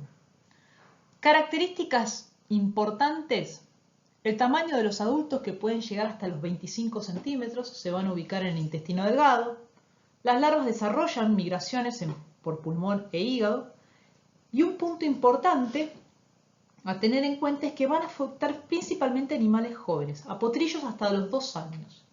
Los animales adultos, los caballos adultos, en general desarrollan una inmunidad y es muy raro que tengamos en adultos infecciones por Ascaris. Sí es común en los potrillos. El gran tamaño que tienen, el afectar a animales jóvenes y el hecho de que pueda haber una alta infestación por estos parásitos, la consecuencia más grave que podemos llegar a tener es la obstrucción a nivel del intestino y eventualmente la ruptura intestinal. Como vemos en estas imágenes, fíjense en altas infestaciones las consecuencias que esto puede tener, ¿no? Esto es un intestino delgado conteniendo un altísimo nivel de Ascaris. Los Ascaris son comunes también en otros animales. Por ejemplo, es el típico parásito que cuando traemos un cachorro a casa o un gatito de nuevo y los desparasitamos, el típico parásito, esos parásitos blancos, largos, que parecen fideos, que solemos ver cuando desparasitamos a un perro o a un gatito que traemos a casa, a los cachorros. Es difícil que encontremos Ascaris en un adulto. Lo mismo pasa en el caballo. En el caso de los oxiuros, Oxiuris equi es el nombre del parásito, se van a ubicar los adultos en el intestino grueso hay una diferencia bastante marcada entre machos y hembras. La hembra tiene un engrosamiento en su porción anterior que le da una forma característica de látigo y es de mayor tamaño. Y como característica importante es que la hembra deposita los huevos, emerge a nivel del ano del caballo y a través de una sustancia cementante va a depositar los huevos en la región perianal con una sustancia que, esa sustancia cementante, no solo permite que los huevos queden adheridos a la piel del caballo, sino que genera un prurito, una irritación y el caballo se tiende a rascar. O sea, nosotros vamos a tener caballos que se están rascando en la cola con áreas alopécicas y vemos la pérdida de pelo en esa zona, ya sea por piojos, como habíamos visto antes en el caso de los ectoparásitos, o bien por la presencia de oxiuros. En este caso lo que vemos es la presencia de una hembra que emerge a través del ano y por medio de una sustancia cementante lo que deposita acá son los huevos. Para el diagnóstico de oxiuros, si bien vamos a ver que para otros parásitos digestivos buscamos huevos en materia fecal del caballo, si yo quiero diagnosticar la presencia de oxiuros buscando huevos, lo que tengo que hacer es tomar los huevos por medio de una cinta adhesiva o una cinta scotch, normalmente lo que se usa, esas transparentes, se colocan en esta sustancia cementante y luego esa cinta se observa al microscopio buscando los huevos. Es decir, lo importante que tengan en cuenta no voy a tener los huevos en la materia fecal, sino a este nivel. Y acá lo que vemos es un área alopécica en esta yegua, por el rascado intenso a través del prurito que le genera la presencia de esa sustancia cementante. ¿Cómo tratamos a los parásitos digestivos? Obviamente tenemos antiparasitarios para el uso oral. Si nosotros vemos las recomendaciones según el tipo de droga y el espectro que tenga, entre cada 2 o 3 meses es la indicación para aplicarlos. Pero la realidad es que una aplicación sistemática de antiparasitarios, dependiendo del tipo de parásito que tengamos en nuestro establecimiento y en nuestros caballos, se han desarrollado diferentes tipos de resistencia. Por lo tanto, al momento de aplicar tratamientos contra parásitos digestivos, es importante tener en cuenta la edad, la categoría de animales. Es decir, si yo estoy hablando de un potrillo, obviamente sobre lo que voy a tener que trabajar fundamentalmente o mi mayor riesgo son las ascaridiasis. En cambio, si estoy hablando de adultos, los ascaris no van a ser un problema tan grande. En cuanto a las categorías, no es lo mismo una yegua gestante que adultos o hembras vacías. Otro punto importante que también hablamos es la susceptibilidad individual. Caballos incluso dentro de un mismo lote, un mismo ambiente, de la misma categoría, un grupo de yeguas, un grupo de castrados, vamos a notar que hay, si hacemos análisis de huevos, buscando huevos de parásitos en materia fecal, hay variaciones, hay caballos mucho más susceptibles a las parasitosis que otros. Entonces lo ideal sería, al momento de aplicar un antiparasitario, evaluar qué nivel de infestación tiene el caballo. Para eso lo que se hace en general es buscar huevos en la materia fecal. Se hace un análisis de huevos por gramo de materia fecal, eso nos permite definir el nivel de infestación que tiene el caballo y es útil para determinar dentro de un grupo de caballos cuáles son los candidatos a desparasitar, en qué momento nos conviene desparasitar en función de la carga parasitaria. Y una vez que desparasitamos, podemos repetir el análisis pasado cierto tiempo según la droga que utilizamos y evaluar así la eficacia de las medidas de control. Rotar drogas, hacer análisis de huevos de materia fecal, tener en cuenta las diferencias individuales, que es lo que un poco estábamos diciendo, son todos puntos a tener en cuenta al momento de aplicar antiparasitarios. Obviamente, en líneas generales, los cambios de estaciones es como también es otra manera característica en que se suelen aplicar los antiparasitarios, pero vuelvo a insistir, la recomendación sería al momento de aplicar antiparasitarios en los caballos contra parásitos digestivos, tratar de, en la medida de lo posible, evaluar qué tipo de parásitos tenemos en nuestros caballos, cuáles son los caballos más susceptibles o más afectados y elegir el momento y la droga más adecuada. Dentro de los parásitos internos de tipo sanguíneo tenemos dos grandes grupos. La tripanosomiasis, mal de las caderas o zurra, como también se la conoce, producida por un parásito extracelular, o sea, se va a ubicar por fuera en relación, lo vamos a encontrar en sangre, pero fuera de los glóbulos rojos. Tiene como reservorios principalmente a carpinchos y coatíes, y como vectores tábanos y mosca brava, entre otros. Si un tábano que pica un carpincho y después va y pica un caballo, puede transmitirlo, si la carga parasitaria en el carpincho es suficiente, transmitírselo a un caballo. Y la piroplasmosis, a diferencia de la tripanosomiasis, también va a afectar, lo vamos a encontrar en la sangre, pero va a ser un parásito intracelular. Lo vamos a encontrar dentro de los glóbulos rojos. Como vector tenemos la garrapata, por lo tanto hay áreas endémicas en nuestro país que coinciden obviamente con las áreas endémicas de la garrapata, y hay países, como por ejemplo en Brasil, donde también es una enfermedad que está sumamente difundida, porque también lo están las garrapatas. Y dentro de la piroplasmosis tenemos que tener en cuenta que animales que se logran recuperar de la enfermedad quedan como portadores. Es decir, pueden tener el riesgo potencial de transmitirle la enfermedad a otros animales. La piroplasmosis es también, este es un punto importante que tenemos que considerar, una de las enfermedades que dentro de la comercialización de caballos, cuando queremos exportar caballos, o en la comercialización tanto de entrada como de salida de caballos, de importancia de diagnóstico, es decir, tener caballos negativos a piroplasmosis. Teniendo en cuenta la posibilidad de que haya animales portadores, es a nivel de la como les digo, a nivel de la comercialización de caballos, una enfermedad de importancia, ¿no?, a tener en cuenta en su prevención y en su control. En esta diapositiva vemos, en esta imagen, glóbulos rojos, y estos son los tripanosomas, la tripanosomiasis, ¿no?, que es un parásito extracelular flagelado característico. En esta otra imagen tenemos la piroplasmosis, glóbulos rojos infectados por piroplasmosis.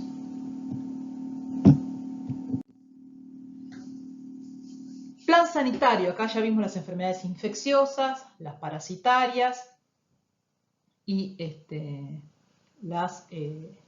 nos quedarían las de manejo y alimentación. Pero dentro de las infecciosas y las parasitarias tenemos como un plan sanitario orientativo, lo que yo les estoy marcando acá, las diferentes enfermedades que fuimos viendo que tienen posibilidades de vacunas, qué vacunación en qué momento aplicar la vacuna.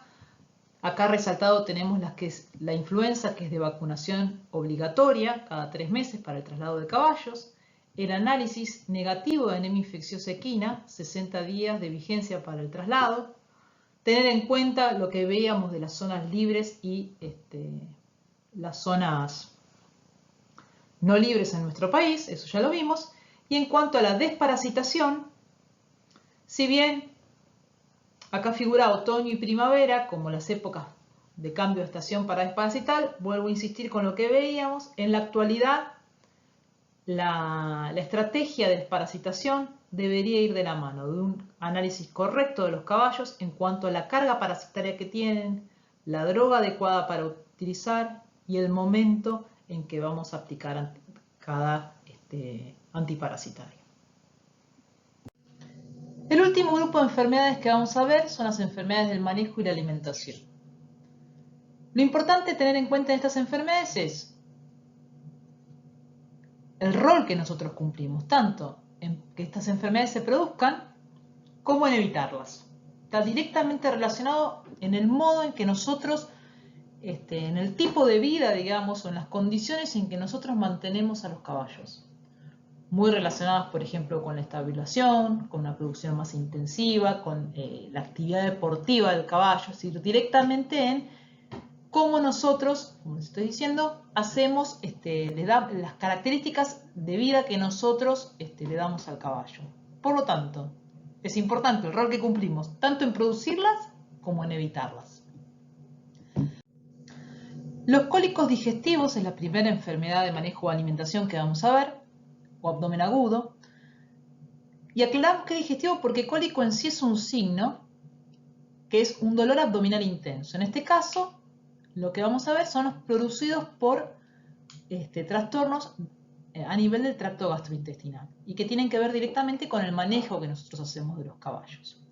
¿Cuáles son las características que tiene el cólico en el caballo como signos? Un dolor abdominal intenso, que el caballo trata de minimizar ese dolor a través de diferentes actitudes como inquietud, se mira los flancos. En general el dolor, la tolerancia al dolor que tienen los caballos es muy variable de acuerdo a los individuos, pero realmente en los cólicos el dolor es muy intenso y hace que el caballo tenga actitudes bastante destacables. El caballo que se miran los costados, se tratan de echar y levantarse, se recuestan, tratan de rolar sobre sí mismos, es decir, de rotar, de revolcarse, lo cual, de acuerdo a las características del cólico, puede ser peligroso. Por ejemplo, en cólicos que se vean obstrucciones intestinales, donde tenemos una obstrucción en la cual parte del intestino está muy dilatado con acúmulo de gas y otras partes no tanto, es decir, hay grandes diferencias en las dimensiones, en los diámetros a nivel intestinal. Si el caballo tiende a revolcarse, podemos favorecer la torsión de algunas asas intestinales, agravando el cuadro de cólico. Sudoración por el dolor, la situación de estrés que el caballo vive. El dolor también hace que, por ejemplo, si es un caballo que está box, se tiende a golpear la cabeza contra la pared del box, la puerta, o incluso si está también en un piquete. Si es una situación que es bastante estresante para el caballo, debemos tener en cuenta que es una urgencia porque los síntomas de cólico van a ser similares cualquiera sea la causa del cólico. No es lo mismo que sea una obstrucción o que sea un problema parasitario o una torsión de una víscera. Y como los síntomas son similares y no sabemos inicialmente la causa, tenemos que siempre considerar que hay un riesgo claro de muerte o para la vida del animal y por lo tanto debemos rápidamente tratar de llamar a un veterinario y que el caballo comience a ser revisado y tratado. Como datos, hasta tanto tengamos el diagnóstico de un profesional, es importante ver, por ejemplo, si el caballo bostea o no. Estar atentos a este dato. ¿Por qué? Porque eso va directamente de la mano con si hay o no cierta motilidad y actividad intestinal. Cosa que si hay una torsión, por ejemplo, de un asa intestinal, no va a ocurrir. En esta diapositiva vemos un poco la variabilidad del cuadro. ¿Sí? El caballo siente un dolor intenso y trata de alguna manera de mitigar ese dolor. Entonces vemos, en este caso, la típica posición del caballo que separa los miembros tratando de minimizar esa compresión sobre las vísceras, de un modo que no tiene mucho resultado, pero de alguna forma trata de calmar ese dolor. Se mira los flancos, eso es muy característico. Este caballo, en cambio, tiene una actitud más de ese caballo que trata de revolcarse y por ahí es como que vemos que trata de revolcarse, se arrepiente y vuelve a levantarse y camina y está en una clara actitud de dolor y de molestia. Tienden a revolcarse, a querer revolcarse para mitigar ese dolor, lo cual deberíamos tratar de evitar, o según las características del cuadro o incluso del caballo, adopta una actitud mucho más de presión, se echa y permanece echado tratando de ver si el dolor pasa. Frente a un cuadro de cólico, como dijimos, primero considerar que es una urgencia, rápidamente tratar de que sea atendido por un veterinario, revisado y atendido, y hasta tanto el veterinario llega, estar atentos a si bostea o no bostea, como dato es importante, y tratar de evitar que el caballo se revuelque. ¿Por qué? Porque como les dije, según las características del cólico, esto puede agravar el cuadro, favoreciendo a que se produzcan rotaciones de vísceras. Causas: granos húmedos, exceso de concentrados, hongos. estos cuadros en general asociados a fenómenos que afectan a nivel sobre todo del intestino grueso, el exceso de concentrados, como habíamos visto en la clase de nutrición, se produce la disminución en el pH a nivel sobre todo del ciego e intestino grueso, eso genera una disbacteriosis y derivado de todo este proceso se altera el metabolismo característico del tracto gastrointestinal. Derivado de eso, al afectarse el metabolismo propio del intestino grueso y las funciones de las bacterias que fermentan los alimentos a ese nivel, podemos tener cuadros de dolor abdominal intenso. La presencia de gastrófilos, los gusanos del cuajo que habíamos visto, si hay una alta carga con producción de úlcera y eventualmente ni hablar si se produce una perforación, esto es un cuadro que va a generar un dolor abdominal intenso y cólico, la presencia de torsiones, obstrucciones. En el caso de los potrillos, la retención de meconio, que es esa primera materia fecal, son todas condiciones que pueden ser causales de cólicos en los caballos. Y como dice el último punto, hay condiciones anatómicas que favorecen el desarrollo del cólico digestivo en los caballos, que tienen que ver, por ejemplo, con los intestinos, la gran longitud que tienen los intestinos en los caballos, con grandes variaciones de tamaño y un estómago muy chico. Son todas condiciones que favorecen el desarrollo de obstrucciones, torsiones y otros cuadros favorables al desarrollo de un cólico. En cuanto a la prevención, bueno, obviamente relacionado a las diferentes causas, está la prevención, ración moderada de concentrados, obviamente fundamental, respetar el orden de racionamiento, evitar ayunos prolongados y las desparasitaciones son puntos importantes al momento de prevenir cólicos. Y como bien les decía, esto no es tanto prevención, sino tener en cuenta lo de que es una urgencia y de rápidamente instaurar, tratar de llamar a un profesional frente a un cuadro de cólico. Hay riesgo de vida para el animal. La soturia, enfermedad de los lunes, embaradura, también conocida como rhabdomiólisis o mioglobinuria. La principal causa es cuando tenemos una alimentación en el caballo, no adaptamos la alimentación a la actividad que está teniendo ese caballo en el momento. Es decir, un exceso de energía, en general concentrados en la dieta, que no se ajusta a los descansos o a la disminución en la actividad.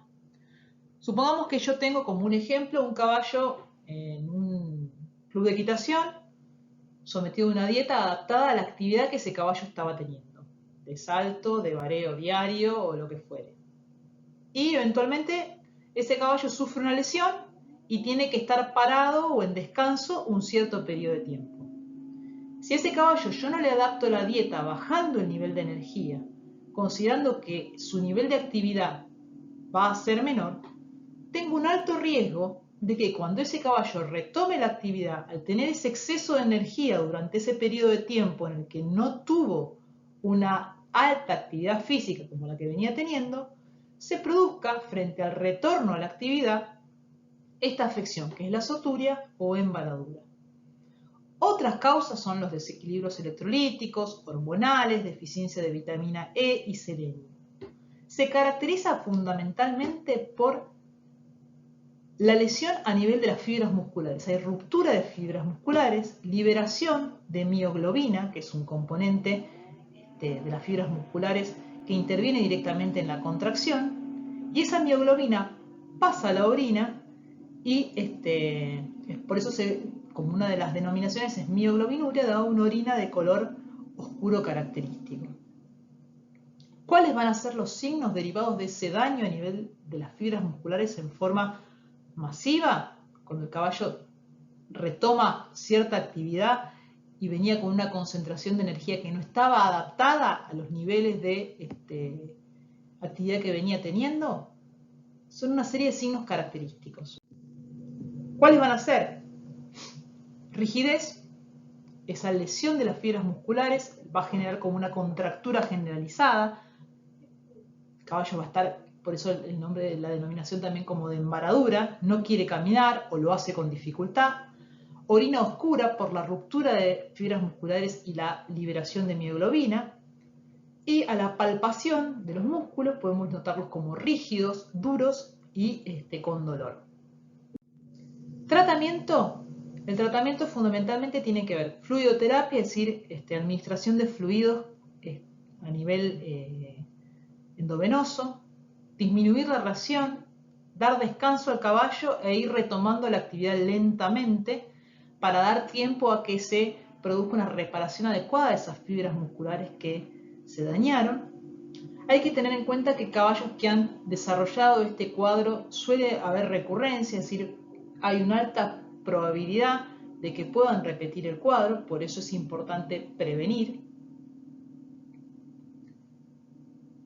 Yo diría que el punto más importante en la prevención de esta enfermedad es racionar en forma adecuada al nivel de trabajo. Si yo tengo un caballo con una actividad determinada y su ración adaptada a esa actividad y por alguna circunstancia su nivel de actividad disminuye, sea porque tuvo una lesión, porque el dueño se fue de vacaciones o por lo que fuere, adaptar la dieta al nivel actual de actividad de ese caballo. Y después, para evitar la recurrencia, dar en las actividades descansos adecuados, ejercicios suaves, iniciar la actividad física de los caballos siempre con un precalentamiento previo, etc. La tercera y última enfermedad del manejo y alimentación es la que se conoce como infosura o laminitis. La definición es una inflamación alérgica de la tercer falange. La tercer falange se ubica dentro del casco del caballo. Causas múltiples: exceso de hidratos de carbono, de proteínas, granos verdes, retención placentaria, cólicos. En general, lo que ocurre con cualquiera de estas causas en líneas generales, fundamentalmente lo que tiene que ver con cólicos o exceso de hidratos de carbono, como habíamos visto, hay a nivel del intestino grueso una disminución, por ejemplo en el exceso de hidratos de carbono del pH, a nivel del ciego, el intestino grueso, esa caída en los niveles de pH lleva a la muerte de las bacterias que se ubican a nivel de intestino grueso. Esa muerte de bacterias lleva a la liberación de endotoxinas que pasan a la circulación, y esas endotoxinas en circulación, que se liberan por la muerte masiva de bacterias dentro del intestino grueso, esas endotoxinas en circulación generan a nivel de la tercer falange del caballo una reacción inflamatoria exagerada. Eso mismo pasa, por ejemplo, en la retención placentaria, donde derivado de una retención placentaria podemos tener un cuadro infeccioso a nivel del tracto reproductivo. Ese cuadro infeccioso provocado por bacterias también puede llevar a la liberación de endotoxinas que pasan a la circulación y el mismo proceso: inflamación exagerada a nivel de la tercer falange. O sea, si yo tengo un caballo con cólico, una yegua con retención placentaria o cuadros derivados de cualquiera de los excesos que estamos viendo arriba, tengo que pensar que después de solucionar el cólico o la retención placentaria, hay un riesgo de que derive en una infosura o laminitis. Hay que tener en cuenta esta posibilidad. Bueno, en esta diapositiva vamos a ver, por un lado, esto es lo que sería el dedo de un caballo, cómo es la ubicación de la tercer falange en condiciones normales en relación al casco. Vemos que la cara anterior de la tercer falange se ubica en forma paralela a la pared del casco. Y se ubica en esta posición, entre otras cosas, fundamentalmente gracias a la presencia de una serie de laminillas, como vemos en esta imagen, del tejido dérmico que recubre a la tercer falange. Presenta una serie de laminillas que interdigitan y se unen perfectamente con las laminillas que se encuentran en la cara interna de la pared del casco.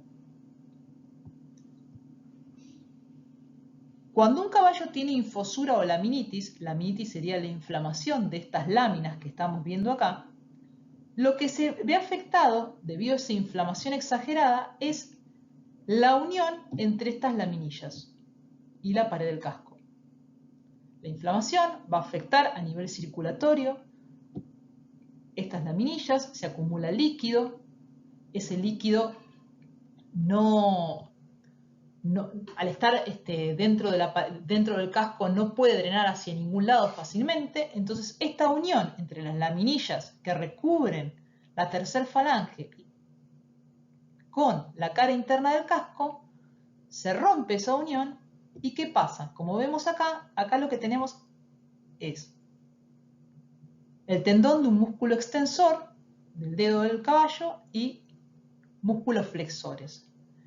La pérdida de la unión entre esas laminillas y la tracción de músculos flexores del dedo del caballo van a hacer que la tercer falange dentro del casco del caballo tienda a rotar. ¿Por qué? Porque esa unión dada por las laminillas se pierde debido a la severa inflamación y la tracción del tendón flexor lleva a que esa tercer falange se rote. El grado de rotación va a depender directamente del nivel de inflamación y del tiempo en que esa inflamación se sostenga.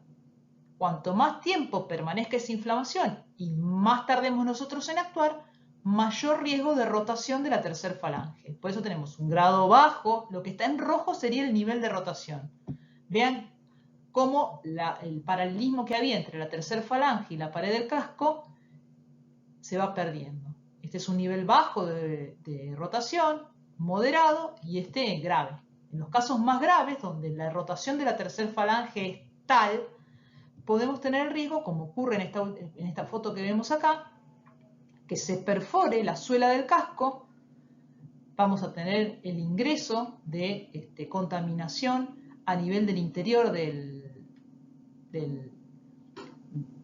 contacto directo con la tercer falange, y obviamente ya en estos cuadros hay un compromiso no solo futuro en la actividad deportiva del caballo, sino un riesgo hasta de vida por parte del caballo. Otro punto importante que me gusta, que es importante que tengamos en cuenta, es que una vez que se produjo la rotación de la tercer falange, lo único que nosotros podemos hacer es tratar de frenar el proceso, que no siga avanzando. Pero no vamos a poder, con ningún tratamiento, ubicar la tercer falange en la posición original. Si nosotros encontramos un caballo con laminitis, con este nivel de rotación, podemos frenar la rotación, pero no vamos a evitar que la tercer falange vuelva a su posición inicial. Por eso, cuanto antes instalemos un tratamiento, mayor probabilidad de futuro deportivo o incluso de vida para ese caballo. ¿Cuáles son los síntomas relacionados? Obviamente, dolor en los miembros anteriores o en los 4 miembros dependerá de normalmente en los miembros anteriores el dolor va a ser más evidente porque es donde el caballo soporta más peso, por lo que habíamos visto en clases anteriores. O en los 4 miembros, ¿no? Dependerá de cuán grave sea el cuadro y, como habíamos dicho, de la susceptibilidad que tiene el caballo, la tolerancia que tiene cada caballo al dolor. El caballo suele adoptar una postura antiálgica, es decir, tratar de minimizar el dolor. Algia deriva de dolor, digamos, se relaciona con el dolor. Esa postura antiálgica es tratando de pararse sobre los talones, es decir, el caballo se tira hacia atrás, como si tratando de trasladar su peso en cada miembro hacia los talones y liberar el dolor sobre las pinzas, sobre la cara anterior del casco. Si el proceso ya está muy avanzado o hay mucho dolor, el caballo ya se echa y queda en decúbito. Distintos grados de rotación de la tercer falange van directamente asociados a la laminitis, con riesgo de perforación de la suela, y esto va a determinar el futuro deportivo e incluso de vida en los caballos.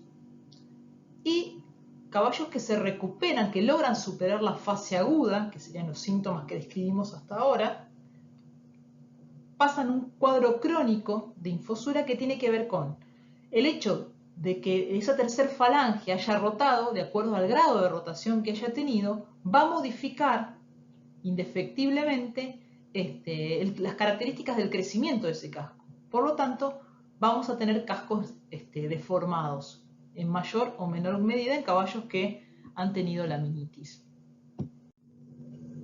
En esta diapositiva lo que podemos ver es acá en esta imagen, la posición antiálgica. El caballo trata de cargar peso en los miembros, en los talones, tratando de liberar las presiones sobre la cara anterior del casco, pinzas.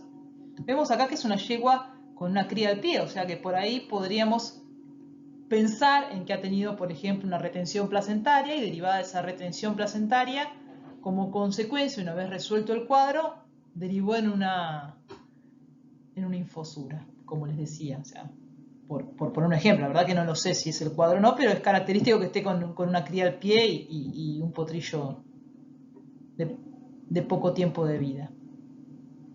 En esta otra imagen vemos un caballo también con la postura antiálgica. Acá lo que vemos es en este vendaje que tenemos en la mano derecha, muchas veces también cuando los caballos sufren lesiones en un miembro, sobrecargan el miembro contrapuesto y a veces esa sobrecarga también nos puede generar infosuras no en los 4 miembros, sino en el miembro que se produjo la sobrecarga de peso. No sería el caso específicamente, pero sí me sirve como para darles el ejemplo. Que no siempre la infosura es en los 4 miembros, depende directamente de la causa. Y por otro lado también en esta última foto lo que vemos es en una infosura crónica, como yo les dije, en ese nivel de rota, como veíamos, la tercer falange rota y nosotros ya no podemos volver esa tercer falange a su ubicación inicial, la normal. Esto hace que entonces esa nueva posición de la tercer falange modifica, suponiendo que esa tercer falange se haga un molde para el crecimiento adecuado del casco. Si la posición de la tercer falange se modifica, ese molde sobre el cual crece el casco se ve modificado y por lo tanto tenemos el crecimiento de un casco deformado.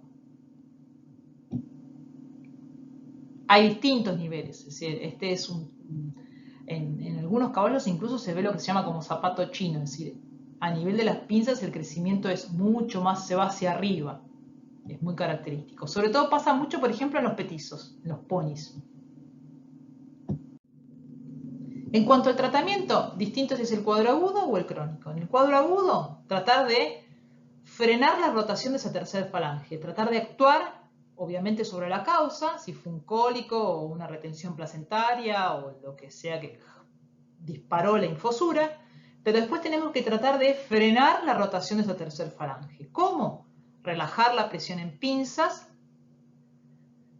aplicar frío para generar una vasoconstricción local que frene el cuadro inflamatorio, la extravasación de líquidos y favorezca entonces ese desprendimiento de las laminillas, y medicación de distinto tipo para frenar el cuadro inflamatorio. En el cuadro crónico, lo principal es el rado terapéutico.